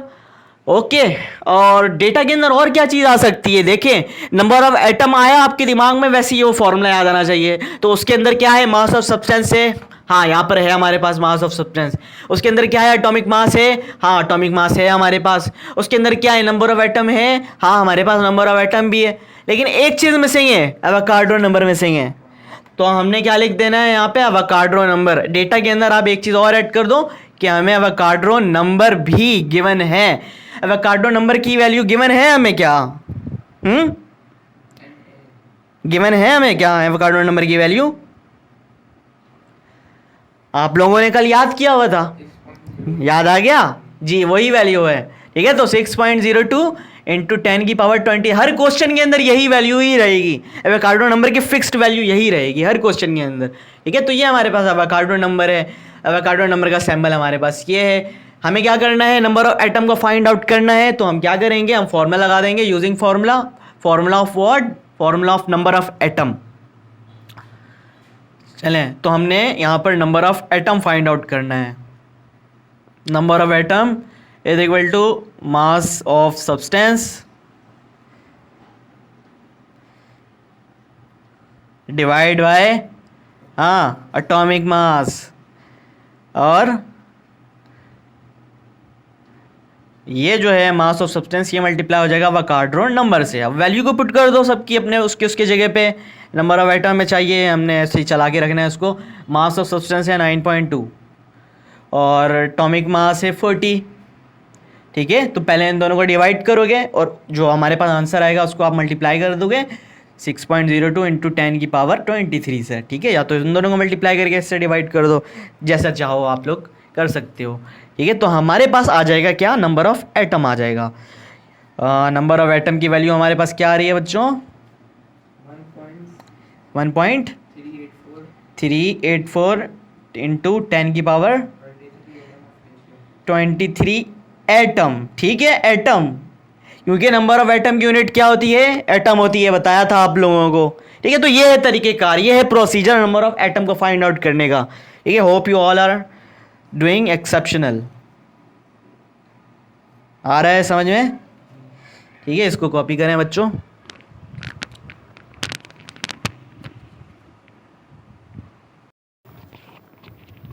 औज़ुबिल्लाहि मिनश्शैतानिर्रजीम, बिस्मिल्लाहिर्रहमानिर्रहीम। Start the name of Allah, the most beneficent and the most merciful.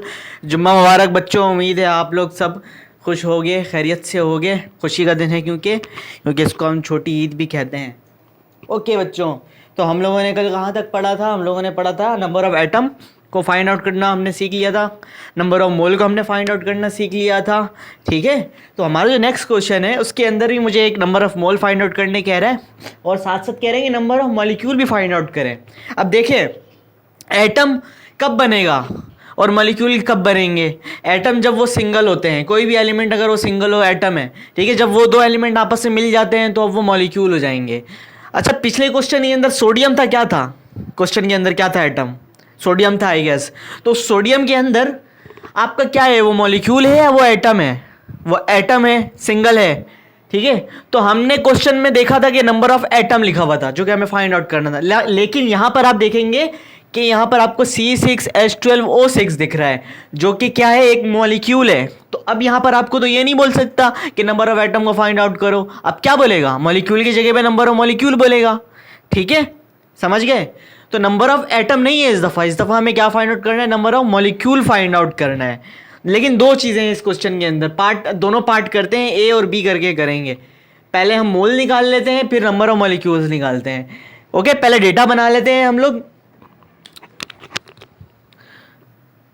Data के अंदर क्या है, calculate the number of mole, number of mole को कैलकुलेट करें। तो हमने नंबर ऑफ मोल के आगे लिख देना है number of mole question mark, and number of molecule, number of molecule को भी कैलकुलेट करें तो हमने इनके आगे भी लिख देना है number of molecule question mark. ठीक है, प्रेजेंट इन 8 ग्राम। अब ग्राम आ गया तो मतलब क्या गया मैंने, मास ऑफ सब्सटेंस। ठीक है, तो मास ऑफ सब्सटेंस यहां पर हमारा कितना है, मास ऑफ सब्सटेंस है 8 ग्राम। ओके, तो एटॉमिक मास निकलेगी यहां पे या फिर मॉलिक्यूलर मास, मॉलिक्यूलर मास C6H12O6, इसका हमने क्या निकालना है, मॉलिक्यूलर मास निकालना है। निकाला हुआ है आप लोगों ने पहले किया हुआ होगा, लेकिन कोई बात नहीं, दोबारा कर लेंगे। मॉलिक्यूलर मास ऑफ C6H12O6 ये आप लोग खुद निकाल लीजिएगा, मैं जल्दी में कर रहा हूँ इसको। ठीक है, क्योंकि टाइम नहीं है। देखिए, कार्बन के नीचे होता है 6 मल्टीप्लाई होगा 12 से, क्या आएगा, 6 12 70, 12 6 72, फिर प्लस बीच में 12 मल्टीप्लाई होगा किससे, हाइड्रोजन के एटॉमिक मास से जो कि 1 होता है, तो 12 1 12। 6 मल्टीप्लाई होगा किससे, ऑक्सीजन के एटॉमिक मास से जो कि 16 होता है, तो 16 6 96। इन सबको ऐड कर लो तो ये सारे क्या हो जाते हैं, ये सारे हो जाएंगे ऐड होकर 180 बन रहे हैं सारे। ठीक है, तो ये 180 क्या है, हमारा मॉलिक्यूलर मास है। मॉलिक्यूलर मास की यूनिट भी लिख दी हमने AMU। तो हमने मॉलिक्यूलर मास निकाल लिया। अब हमें इसके अंदर दो चीज़ें चाहिए, मोल चाहिए और नंबर ऑफ मॉलिक्यूल चाहिए। तो पहले हम क्या करते हैं, पहले हम मोल निकाल लेते हैं, फिर हम नंबर ऑफ मॉलिक्यूल भी फाइंड आउट कर लेंगे। पार्ट ए को हमने नंबर ऑफ मोल बना दिया है, पार्ट बी को हमने नंबर ऑफ मॉलिक्यूल बना दिया है। ठीक है, सोल्यूशन में आते हैं अब हम।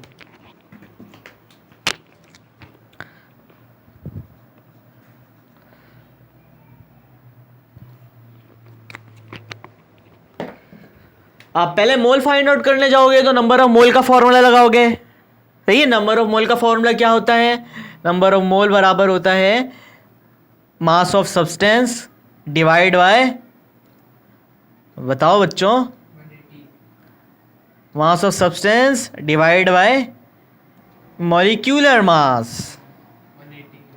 180 है ये। मास ऑफ सब्सटेंस की जगह पे आप लिख दोगे 8। लाए हो कैलकुलेटर? बताओ आंसर। 8 डिवाइड बाय 180 हमारे पास आ जाएगा नंबर ऑफ मोल 0.04 0.04। और मोल है तो हमने मोल की यूनिट क्या लिखनी है? मोल लिखनी है। ये हमने क्या निकाल लिया? नंबर ऑफ मोल को हमने फाइंड आउट कर लिया। सही है, ये था। अब हमें क्या करना है? सॉरी, हमें नंबर ऑफ मॉलिक्यूल को फाइंड आउट करना है। तो नंबर ऑफ मॉलिक्यूल को फाइंड आउट करने के लिए क्या करेंगे? पार्ट ए था ना ये, चलें इसको करें। देखिए, डेटा रहने दीजिएगा, सॉल्यूशन में पार्ट ए करिएगा। पार्ट ए करने के बाद नंबर ऑफ मोल निकाल लेंगे। आप लोग निकाल लिया। अब उसके बाद आप लोगों ने पार्ट बी में आना है। तो पार्ट बी में आने के लिए आप लोगों ने नीचे लिख देना है कि पार्ट बी, मैं यहाँ पे इरेज कर दे रहा हूँ क्योंकि जगह नहीं है मेरे पास। मैं फाइंड आउट करने जा रहा हूँ पार्ट बी, जो कि है नंबर ऑफ मॉलिक्यूल। ठीक है, नंबर ऑफ मॉलिक्यूल मैं फाइंड आउट करने जा रहा हूँ। तो उसका मुझे पहले फॉर्मूला लिखना होगा, नंबर ऑफ मॉलिक्यूल। मॉलिक्यूल में CuL भी हो जाए। अच्छा, तो ये किसके बराबर होगा? ये बराबर होगा मास of substance divide by molecular मास। वही जो फॉर्मूला है जो कि नंबर ऑफ एटम का था। जो नंबर ऑफ एटम का फॉर्मूला था वही नंबर ऑफ मॉलिक्यूल का भी होगा, क्योंकि वहां पे एटम थे, यहाँ पे मॉलिक्यूल है। ठीक है, और जैसे ही आपको मैंने बताया था, अगर एटम आ जाए, नंबर ऑफ एटम को फाइंड आउट करने बोले, और अगर नंबर ऑफ मॉलिक्यूल को फाइंड आउट करने बोले, तो आपको याद रखना है कि कहीं ना कहीं एवोगाड्रो नंबर जरूर आएगा। ठीक है, तो इस फॉर्मूले में क्या आना चाहिए? एवोगाड्रो नंबर आना ही चाहिए। एवोगाड्रो नंबर का सिंबल क्या होता है? गुड। अच्छा, डेटा में हमने कहीं भी एवोगाड्रो नंबर नहीं लिखा, तो हमने क्या कर देना है? क्योंकि नंबर ऑफ मॉलिक्यूल है ना, तो हमने डेटा में भी कहीं ना कहीं एवोगाड्रो नंबर लिख देना है। यहाँ पर मैं लाइन खींचकर यहाँ डाल दे रहा हूँ। आप लोगों को डेटा के नीचे एक लाइन में नीचे कहीं पर लिख देना है कि हमारा एवोगाड्रो नंबर भी मौजूद है। क्यों? क्योंकि नंबर ऑफ मॉलिक्यूल हम फाइंड आउट करने जा रहे हैं। एवोगाड्रो नंबर सिंबल होता है n है, और इसकी वैल्यू क्या होती है बच्चों? 6.02 इंटू 10 की पावर 23। ये होता है हमारा एवोगाड्रो नंबर। ठीक है, अब हम क्या करते हैं? सबकी वैल्यू को पुट कर देते हैं। मास of substance is 8, molecular mass is 180। यही है ना, और तो कोई मॉलिक्यूलर मास नहीं है, 180। और हम इसको मल्टीप्लाई कर देंगे 6.02 इंटू 10 की पावर 23 से। तो मल्टीप्लाई करने के बाद हमारे पास, जब इसको सॉल्व करेंगे, तो हमारे पास क्या आंसर आएगा? बताओ बच्चों। 2.40 इंटू 10 की पावर 22। हाँ बच्चों, जो 9 वाले बच्चों ना, आप लोगों को शायद ये नहीं आता कि 10 की पावर 23 किस तरह लिखेंगे। तो कैलकुलेटर के अंदर एक बटन होता है, EXP लिखा हुआ होता है। तो आपको 6.02 लिखना है और EXP प्रेस कर देना है, और कुछ भी नहीं, मल्टीप्लाई नहीं कर देना, EXP कर देना। और उसके बाद 23 लिखोगे आप। 10 की पावर 23 नहीं, सिर्फ 23। ऐसे होगा सॉल्व। ठीक है, क्योंकि बच्चों में प्रॉब्लम होती है। ओके, ये हमारे पास ये आंसर आ गया। नंबर ऑफ मॉलिक्यूल हमने निकाला, तो मॉलिक्यूल, एटम की यूनिट क्या होती थी? एटम होती थी। मॉलिक्यूल की यूनिट क्या होगी? मॉलिक्यूल होगी। ठीक है, तो नंबर ऑफ मॉलिक्यूल हमने निकाल लिया, और नंबर ऑफ मॉलिक्यूल की यूनिट भी हम लोगों ने लिख देनी है। क्या है? मॉलिक्यूल। तो ये हमने पार्ट ए भी कर लिया और पार्ट बी भी कर लिया। इस तरह दोनों हो गए हमारे। ठीक है, करें कॉपी इसको जल्दी।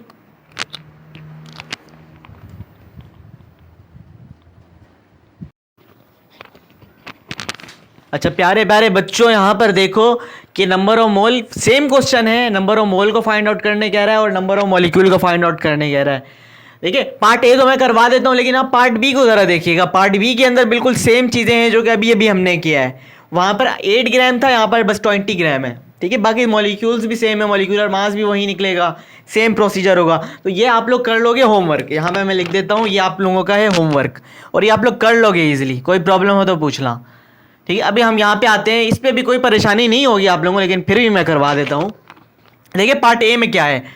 पार्ट ए के अंदर हमें कह रहा है कि नंबर ऑफ मोल निकालें, नंबर ऑफ मॉलिक्यूल निकालें। वही डेटा के अंदर हम लिख देंगे कि नंबर ऑफ मोल चाहिए, नंबर ऑफ मॉलिक्यूल चाहिए। नंबर ऑफ मोल चाहिए हमें, नंबर ऑफ मॉलिक्यूल चाहिए हमें। मास ऑफ सब्सटेंस ये मैंने यहाँ पे 16 ग्राम। मास ऑफ सब्सटेंस है 16 ग्राम, और H2CO3 इज अ मॉलिक्यूल, तो हम यहाँ पे लिखेंगे molecular mass, molecular mass of what, of H2CO3। तो रफ वर्क में करेंगे आप लोग, हम जल्दी जल्दी में करते हैं। तो 2 1 2 प्लस कार्बन का कितना होता है 12 होता है, 12 1 12 प्लस ऑक्सीजन के नीचे 3 है ना, 16 3 था 48। तो इन सबको आप ऐड कर लो, 48 plus 12 60, 60 plus 2 62, 62 AMU is the molecular mass of H2CO3। अब आओ डेटा में सॉल्यूशन में आओ, नंबर ऑफ मोल का फॉर्मूला लगाओ, आ जाएगा, दोनों की वैल्यू पुट करो, ठीक है। इसी तरह नंबर ऑफ मॉलिक्यूल का फॉर्मूला लगाओ, बल्कि मैं एक इस दफ़ा क्या करता हूँ, नंबर ऑफ मॉलिक्यूल को पहले फाइंड आउट कर देता हूँ, नंबर ऑफ मोल आप लोगों के लिए छोड़ देता हूँ, ठीक है। नंबर ऑफ मॉलिक्यूल को हम फाइंड आउट कर रहे हैं। नंबर ऑफ मॉलिक्यूल का फॉर्मूला जल्दी से बताओ बच्चों, कर करके अब तो हिफ्ज हो गया होगा। हाँ जल्दी, number of molecule is equal to 16। Mass of substance, formula पूछ रहा हूँ, वैल्यू नहीं। और कोई भी डंडी मारने की कोशिश नहीं करना, पूरा फॉर्मूला लिखोगे, ये नहीं अभी एक बच्चे ने कहा कि 16, नहीं, पहले लिखेंगे हम number of molecule is equal to mass of substance divide by molecular mass multiply by Avogadro number. इतनी भी क्या जल्दी है बच्चों, नंबर नहीं मिलेंगे ना इस तरह, आप लोगों के भले के लिए कह रहा हूँ मैं। Molecular mass multiply by Avogadro number, अब जाके आप वैल्यू पुट करो, अब आप लगेगा कि तमीज़दार बच्चे हो। मास ऑफ सब्सटेंस की वैल्यू क्या है 16 है, मॉलिक्यूलर मास क्या है 62 है, और इसको मल्टीप्लाई किससे करना है, वोगाड्रो नंबर से करना है। वोगाड्रो नंबर होता है 6.02 मल्टीप्लाई बाय 10 की पावर 23। वैल्यू हमारे पास नंबर ऑफ मॉलिक्यूल की क्या आएगी, यूनिट हमारे पास मॉलिक्यूल होगा। वैल्यू क्या आ रही है बच्चे, नंबर ऑफ मॉलिक्यूल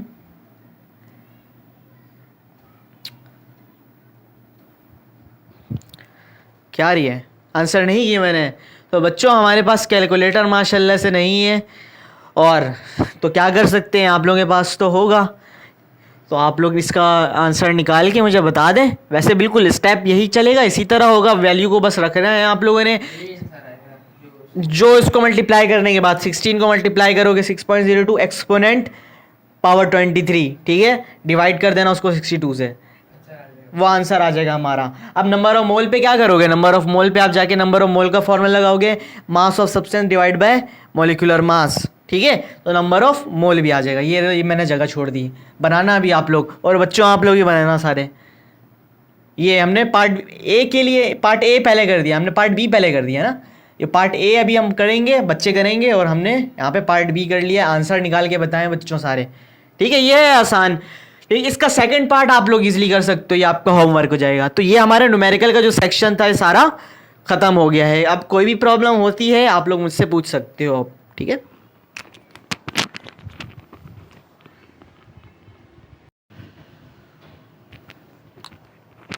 अच्छा जो बच्चों ये देख लो कि आप लोग फिर ये ना शिकवा ना करो कि सर ने बता दिया और करवाया नहीं। ये देखिए पार्ट 1 में इस तरह कर लीजिएगा, नंबर ऑफ मोल का फॉर्मूला लगाइएगा, मास of substance divide by molecular mass, value को पुट कर दीजिएगा, आपका आंसर आ जाएगा मोल, ठीक है बच्चों।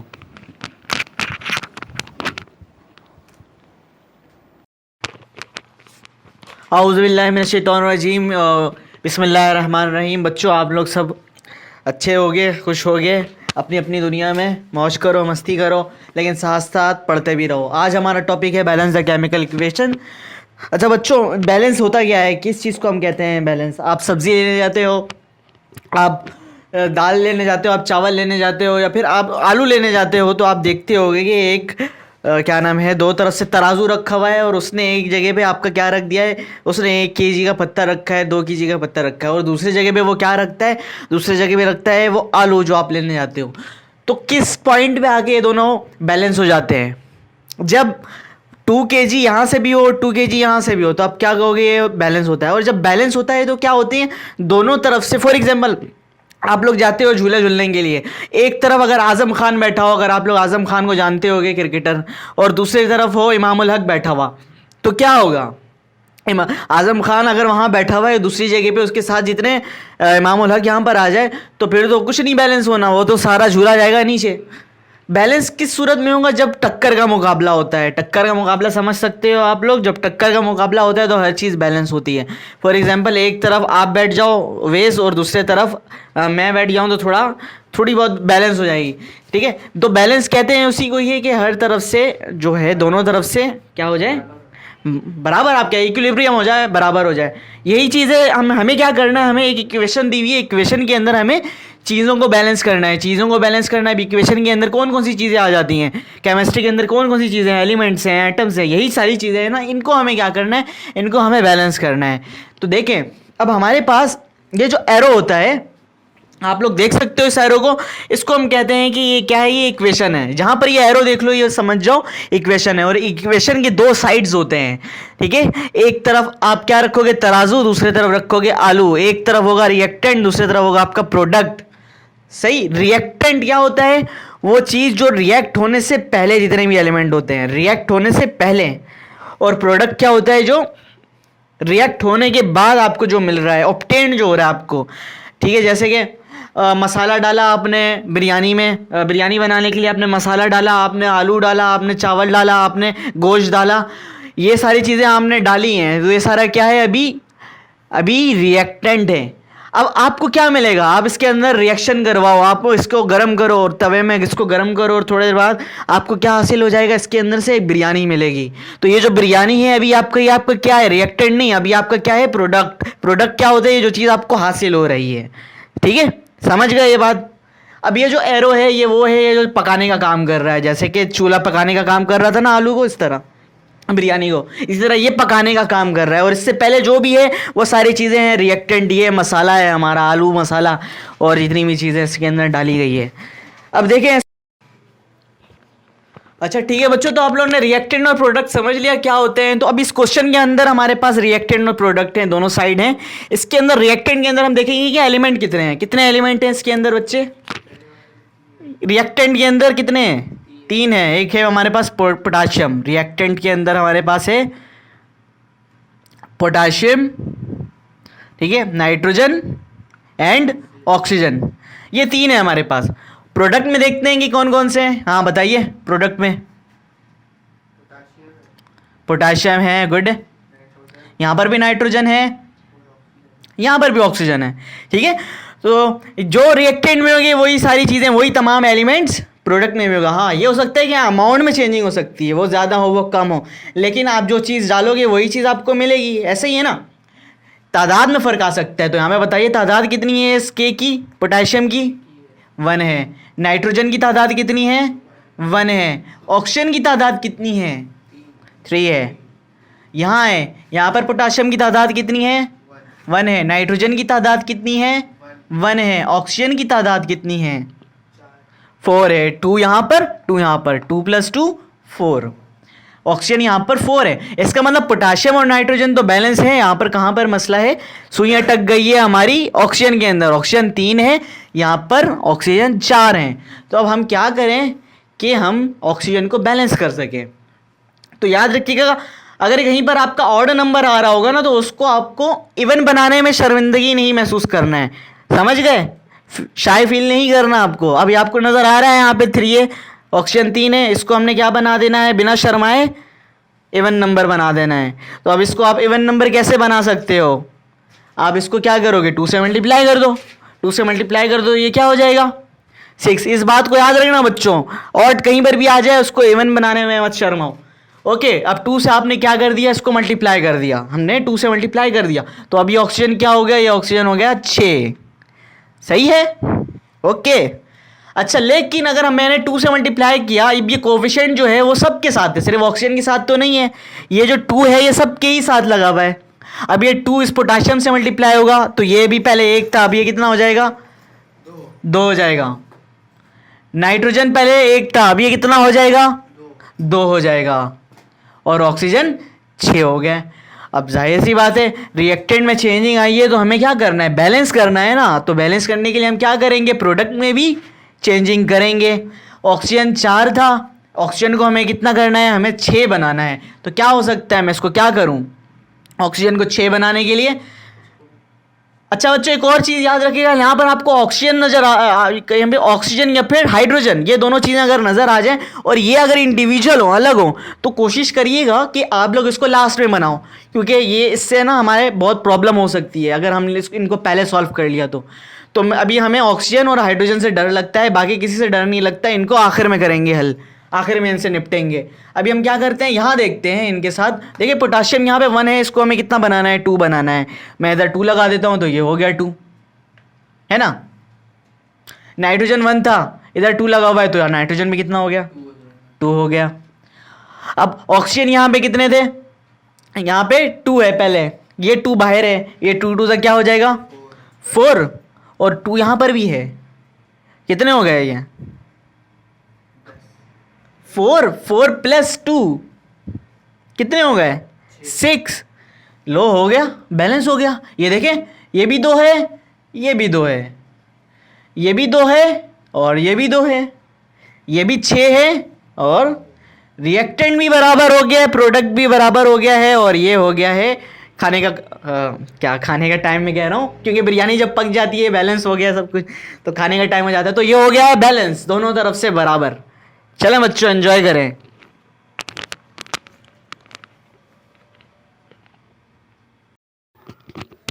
अब बच्चों यहाँ पर अभी लाइट भी है, तो मैंने सोचा है कि अच्छा मौका है आप लोगों को ये बैलेंस द केमिकल इक्वेशन को लाइट के अंदर समझाने का, क्योंकि इसका अपना ही मज़ा है। ठीक है, वो क्वेश्चन आपने पहले कर लिया होगा, लाइट नहीं होगी, ये अभी करते हैं इसको। देखिए यहाँ पे हमारे पास प्रोडक्ट के अंदर क्या है, हमारे पास प्रोडक्ट के अंदर हैं 3 एलिमेंट, एक है पोटेशियम, एक है कैल्शियम और एक है ऑक्सीजन। पोटेशियम की क्वांटिटी कितनी है 1 है, और क्लोरीन की क्वांटिटी कितनी है 1 है, ऑक्सीजन की क्वांटिटी कितनी है 3 है। इस तरह यहाँ पर आते हैं, यहाँ पर भी कितने एलिमेंट हैं, यहाँ पर भी 3 है, पोटेशियम, क्लोरीन और ऑक्सीजन। पोटेशियम की क्वांटिटी यहाँ पर 1 है, क्लोरीन की क्वांटिटी यहाँ पर 1 है, और ऑक्सीजन की क्वांटिटी यहाँ पर 2 है। क्या बताया था मैंने आपको, अगर लास्ट में आपको ऑक्सीजन और हाइड्रोजन कहीं पर भी मिल जाए तो हम उसको लास्ट में सॉल्व करेंगे, उसको हम पहले उसको छेड़छाड़ नहीं करेंगे। और एक और चीज़ याद रखिए, कंपाउंड को पहले सॉल्व करेंगे, जो कंपाउंड होंगे ना एक साथ उनको हम पहले सॉल्व करेंगे, उसको प्रेफरेंस दें। और मेटल को पहले सॉल्व आप लोग, क्योंकि अभी फंडामेंटल्स पढ़ रहे हो ना आप लोग केमिस्ट्री के, तो मेटल और नॉन मेटल के बारे में तो मैंने नहीं बताया, एक चैप्टर है इसका अलग से। मेटल वो है जिससे इलेक्ट्रिसिटी पास हो सके, नॉन मेटल वो है जिससे इलेक्ट्रिसिटी पास ना हो सके। ये आपको पहचान नहीं कर पाओगे अभी कि मेटल क्या है नॉन मेटल क्या है, तो खैर अगर पता है बच्चों तो आप लोग याद रखना, मेटल को पहले सॉल्व करेंगे हम। अच्छा अब यहाँ पर देखें कंपाउंड्स ये हैं, ऑक्सीजन को छोड़ो अभी। अब पोटाशियम तो यहाँ पर बैलेंस है, क्लोरीन भी बैलेंस है, ऑक्सीजन का यहाँ पे प्रॉब्लम है ना, ऑक्सीजन के अंदर 3 है और वहाँ पर 2 है। इसको मुझे चेंज करना होगा, कुछ ऐसी वैल्यू लाऊं, तो ये तो ऑड है, और मैंने कहा था ऑड को कभी भी आपको ऑड को मैं नहीं रहने देना, कोशिश करो कि उसको आप इवन बनाओ। पहली फुर्सत में आप क्या कोशिश करो, ऑड को इवन बनाओ। अगर पावर 3 है ना, यहाँ पे ऑक्सीजन की वैल्यू 3 है, तो इसको आप इवन पावर में कन्वर्ट करने की कोशिश करो। अब कोई ऐसा नंबर तो है नहीं जिससे मल्टीप्लाई करने पे ये 4 हो जाए, 3 से तो 4 नहीं होगा ना मल्टीप्लाई करने पे, 3 1 जा 3, 3 2 जा 6 हो सकता है, 4 नहीं हो सकता, है ना। तो इवन बनाने के लिए भी हमें यहाँ पे 2 लगाना होगा, यहाँ पर हम 2 लगाएंगे तो ये 6 होगा। अब ऑक्सीजन यहाँ पर 6 हो गया, ऑक्सीजन यहाँ पर 6 हो गया, लेकिन पोटेशियम भी चेंज हो गया। यहाँ पे 2 लगाने से ये जो कोफिशिएंट है इन सब के साथ है, अब सिर्फ इसके साथ तो नहीं है, अब इसके साथ भी है, इसके साथ भी है, ये तो 6 हो गया। पोटेशियम भी चेंज हो जाएगा, पोटेशियम कितना हो जाएगा 2 हो जाएगा। क्लोरीन ये भी 2 हो जाएगा, पहले 1 था, 2 से मल्टीप्लाई होने पर ये भी 2 हो गया। तो यहाँ पे 2 लगाने से क्या हुआ, इन सब में चेंजिंग आ गई है। अब यहाँ पर भी फिर हमें चेंजिंग करनी होगी, तो अगर हम यहाँ पर पोटेशियम को और क्लोरीन को बैलेंस करना चाहते हैं तो यहाँ पर 2 लगा लीजिए। हम यहाँ पे 2 लगाएंगे तो ये हो जाएगा 2, और पोटेशियम भी 2 हो गया है और क्लोरीन भी 2 हो गया।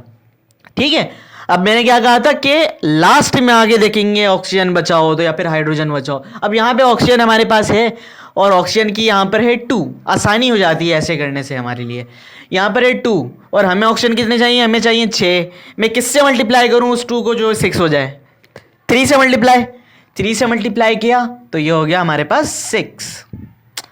ठीक है, तो अब ये जो इक्वेशन थी हमारी बैलेंस हो गई है। ठीक है, ये हमारे पास जो इक्वेशन थी अब हो गई है बैलेंस। ये देख लें, इसको समझें, कॉपी करें, फिर हम लोग आगे चलते हैं।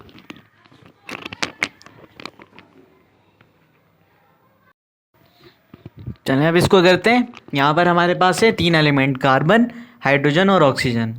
कार्बन 1 है, हाइड्रोजन 4 है और ऑक्सीजन 2 है। सही है। यहाँ देखते हैं, यहाँ पर एक कार्बन 1 है, ठीक है, हाइड्रोजन 2 है और ऑक्सीजन है हमारे पास 2 और 1। तो टोटल ऑक्सीजन कितने हो गए? ऑक्सीजन हो गए हमारे पास 3। कार्बन 1 है, हाइड्रोजन 2 है, ऑक्सीजन यहाँ पर, और कार्बन 1 है, हाइड्रोजन 4 है, ऑक्सीजन 2 है यहाँ पर। क्या करें? ऑक्सीजन को तो सबसे पहले छोड़ दो, कुछ भी नहीं, कंपाउंड को पहले सॉल्व करते हैं। हाइड्रोजन में प्रॉब्लम है, हाइड्रोजन यहाँ पर 4 हैं और वहाँ पर हाइड्रोजन 2 है ना, तो मैं यहाँ पे अगर 2 लगा देता हूँ तो हमारे पास हाइड्रोजन क्या हो जाएंगे? हाइड्रोजन हमारे पास 4 हो गए। लेकिन फ़र्क आ जाएगा ऑक्सीजन में भी। ऑक्सीजन यहाँ पर हमारे पास 2 है ना, और यहाँ पे भी 2 है। देखिए पहले 1 था, 2 1 ज़ा 2, ये 2 हो गए, यहाँ पे भी 2 हो गए, तो 2 + 2 4। ऑक्सीजन हमारे पास 4 हो गया है यहाँ पर। अब कार्बन एक ही है, हाइड्रोजन यहाँ पर 4 है, यहाँ पर भी 4 है, ऑक्सीजन यहाँ पर 2 है, यहाँ पर 4 है, फ़र्क आ गया। अब देखिए मैंने क्या कहा था कि आखिर में जाके हम ऑक्सीजन या हाइड्रोजन को सॉल्व करते हैं। तो ऑक्सीजन हमारे पास यहाँ पर है, 2 है, हमें 4 बनाना है, हम लास्ट में 2 लगा देते हैं, तो ये हो गया हमारे पास 4। ठीक है, अब ये भी इक्वल हो गए, ये भी इक्वल हो गया और ये भी इक्वल हो गया। ठीक है, ऐसे हो गया ये सॉल्व। थर्ड क्वेश्चन भी करें इसको कॉपी।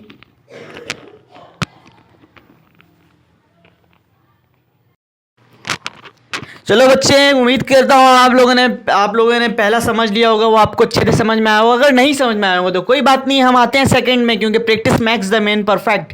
ये प्रैक्टिस करते रहेंगे तो आपको अच्छे से समझ में आएगा। वैसे कोई रॉकेट साइंस नहीं है, ये बहुत ईजी है। इसके अंदर भी वही प्रोसीजर होगा। हम क्या देखेंगे? रिएक्टेंट, हम क्या देखेंगे? प्रोडक्ट। रिएक्टेंट के अंदर कितने एलिमेंट मौजूद है बच्चों? जल्दी से बताओ, कितने हैं रिएक्टेंट के अंदर? रिएक्टेंट के अंदर हमारे पास है 3 एलिमेंट, कैल्शियम, हाइड्रोजन और ऑक्सीजन।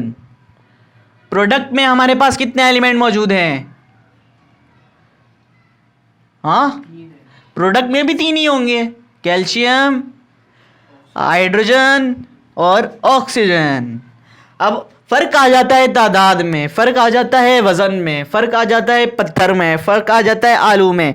ठीक है, फर्क आएगा वजन में, एलिमेंट में कोई फर्क नहीं होगा। ओके, तो यहाँ पे बताइए कितने कैल्शियम मौजूद है हमारे पास? हमारे पास है 1 कैल्शियम। हाइड्रोजन कितने मौजूद है यहाँ पे? हमारे पास है 2 हाइड्रोजन, हाइड्रोजन के नीचे 2 है। ऑक्सीजन कितने मौजूद है यहाँ पर? हमारे पास ऑक्सीजन, हमारे पास सिर्फ और सिर्फ 1 है, 1 ऑक्सीजन मौजूद है। ठीक है बच्चों, नज़र आ रहा है? तो हाँ, लाइट थोड़ी सी। अच्छा, यहाँ पे देखें हमारे पास कितने कैल्शियम मौजूद है? 1 कैल्शियम मौजूद है।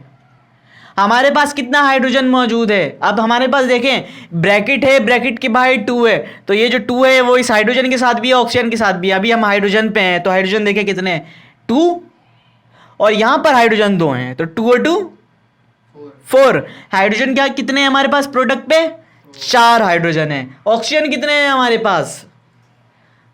ये 2, इन दोनों यहाँ, गुड। ऑक्सीजन कितने हैं? 2 हैं। तो हमारे पास हाइड्रोजन 4 है यहाँ पे और हाइड्रोजन 2 है यहाँ पे। वहाँ पे हमारे पास ऑक्सीजन 2 है और हमारे पास यहाँ पर ऑक्सीजन 1 है। दो जगह मसला है, हाइड्रोजन भी और ऑक्सीजन भी, दोनों को बैलेंस करना होगा। याद रखिएगा, जो इंडिविजुअल एलिमेंट है, इंडिविजुअल एटम है, उसको अलग रखिए, उसको नहीं करेंगे पहले सॉल्व, एंड में करेंगे, याद रखिएगा। और क्या बात बताई थी मैंने? हाइड्रोजन आ जाए, ऑक्सीजन आ जाए, उसको हम कब सॉल्व करेंगे? एंड में सॉल्व करेंगे सबसे। तो यहाँ पर देख रहे हो, उसको एंड में सॉल्व करेंगे। तो अब किसको सॉल्व करें? बच गया ये आपका H2O, और यहाँ पर क्या बच गया? CaOH2, ये बच गया। तो इन दोनों के साथ कुछ करते हैं।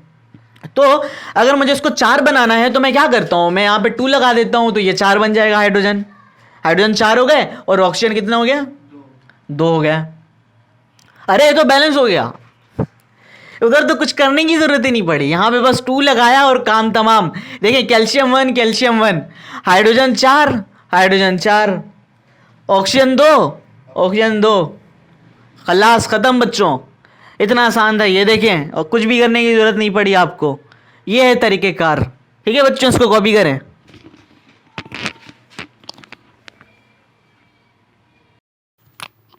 चलिए बच्चे, हम नेक्स्ट क्वेश्चन करते हैं। मैं कोशिश कर रहा हूँ कि आप लोगों को जितना ज़्यादा प्रैक्टिस करवा सकूँ करवाऊँ, क्योंकि ये ना ये बेसिक है और ये इंपॉर्टेंट भी है ना, इसलिए मैं इनको ज़्यादा बार बार करवा रहा हूँ और ज़्यादा क्वेश्चन करवा रहा हूँ। जो आपकी बुक में नहीं है वो भी करवा रहा हूँ मैं। अभी देखिए हमारे पास क्या है, हाइड्रोजन है, एक है, क्लोरीन कितने हैं यहाँ पे, 1 है, कैल्शियम कितना है यहाँ पे एलिमेंट ज़्यादा है हमारे पास, ठीक है, 1 है, कार्बन कितने हैं यहाँ पे, 1 है, ऑक्सीजन कितने हैं यहाँ पे, 3 है। यहाँ आते हैं, हाइड्रोजन है ना, हाइड्रोजन देखें यहाँ पे कितने हैं, हाइड्रोजन यहाँ पे है 2, क्लोरीन देखें यहाँ पे कितने हैं, क्लोरीन यहाँ पर है 2, कैल्शियम यहाँ पर कितने हैं, यहाँ पर है 1, कार्बन यहाँ पर कितने हैं, यहाँ पर कार्बन है हमारे पास 1, ओके। और ऑक्सीजन देखते हैं, ऑक्सीजन यहाँ पे 3 है ना, और यहाँ पर कितने हैं, एक 2 यहाँ पर है और एक 1, यहाँ पे भी ऑक्सीजन 3 है, ठीक है। तो कैल्शियम कार्बन और ऑक्सीजन यहाँ पर, कैल्शियम कार्बन और ऑक्सीजन यहाँ पर बैलेंस हैं। क्या बैलेंस नहीं है, बैलेंस यहाँ पर हाइड्रोजन और क्लोरीन नहीं है। तो हम पहले ही यहाँ पर देख लेते हैं कि हाइड्रोजन और क्लोरीन है यहाँ पर मौजूद, यहाँ पर 2 है दोनों, यहाँ पर दोनों एक एक हैं। यहाँ पर मैं 2 अगर लगा दूँ तो ये हाइड्रोजन भी 2 हो जाएगा और ये क्लोरीन भी 2 हो जाएगा। और अब ये तमाम प्रोडक्ट में कुछ करने की ज़रूरत ही नहीं पड़ी है, वो ऐसी परेशान करने के लिए दिया हुआ था कि अब ये तमाम की तमाम जो हैं इनके जो वेट जाएंगे, रिएक्टेंट और प्रोडक्ट दोनों क्या हो जाएंगे, इक्वल हो जाएंगे, क्योंकि ये भी 2 हैं, ये भी 2 हैं, ये भी 1 है, ये भी 1 है, ये भी 1 है, ये भी 1 है, ये भी 3 है, ये भी 3 है। Hence the equation has been balanced, ठीक है बच्चों।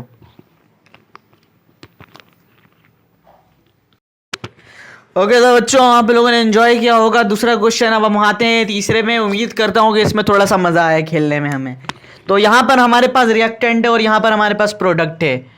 रिएक्टेंट के अंदर बच्चों हमारे पास कितने एलिमेंट मौजूद हैं, हमारे पास है 4। वेरी गुड बच्चे। एक है हमारे पास सोडियम, इसकी तादाद है 1। एक है हमारे पास हाइड्रोजन, इसकी तादाद है 1। एक है हमारे पास कार्बन, इसकी तादाद है 1। और एक है हमारे पास ऑक्सीजन, इसकी तादाद है 3, ठीक है। अब आते हैं प्रोडक्ट पे। प्रोडक्ट के अंदर ज़रा देखते हैं, कुछ ज़्यादा ही बड़ा हो गया है ये तो, लेकिन घबराना नहीं है।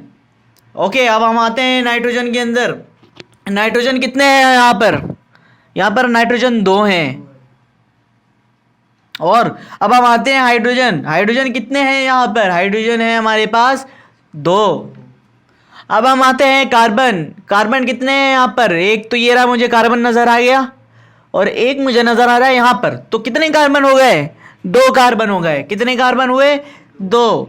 और उसके बाद हम आते हैं ऑक्सीजन। ऑक्सीजन पे हम नज़र डालते हैं, नज़र आसानी करते हैं। ऑक्सीजन यहाँ पर मौजूद है 3, ऑक्सीजन यहाँ पर मौजूद है 1, ऑक्सीजन यहाँ पर मौजूद है 2। तो 3 और 1 और 2 6, ऑक्सीजन टोटल कितने हो गए, 6 हो गए।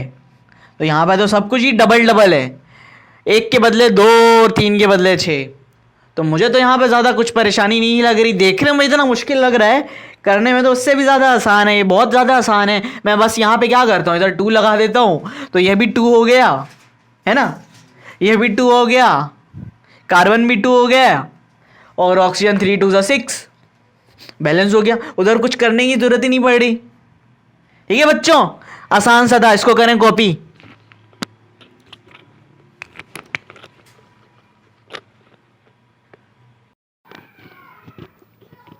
ओके बच्चों, एट द एंड मैं ये कहना चाहता हूँ कि जितने फंडामेंटल्स ऑफ केमिस्ट्री मुझे समझ सकता था कि 9 क्लास के बच्चों के लिए ज़रूरी हैं, वो सारे मैंने आप लोगों को बता दिए हैं। इतनी कोशिश कर सकता था आप लोगों के लिए किए। उम्मीद है आप लोगों को अच्छा लगा होगा, मज़ा आया होगा।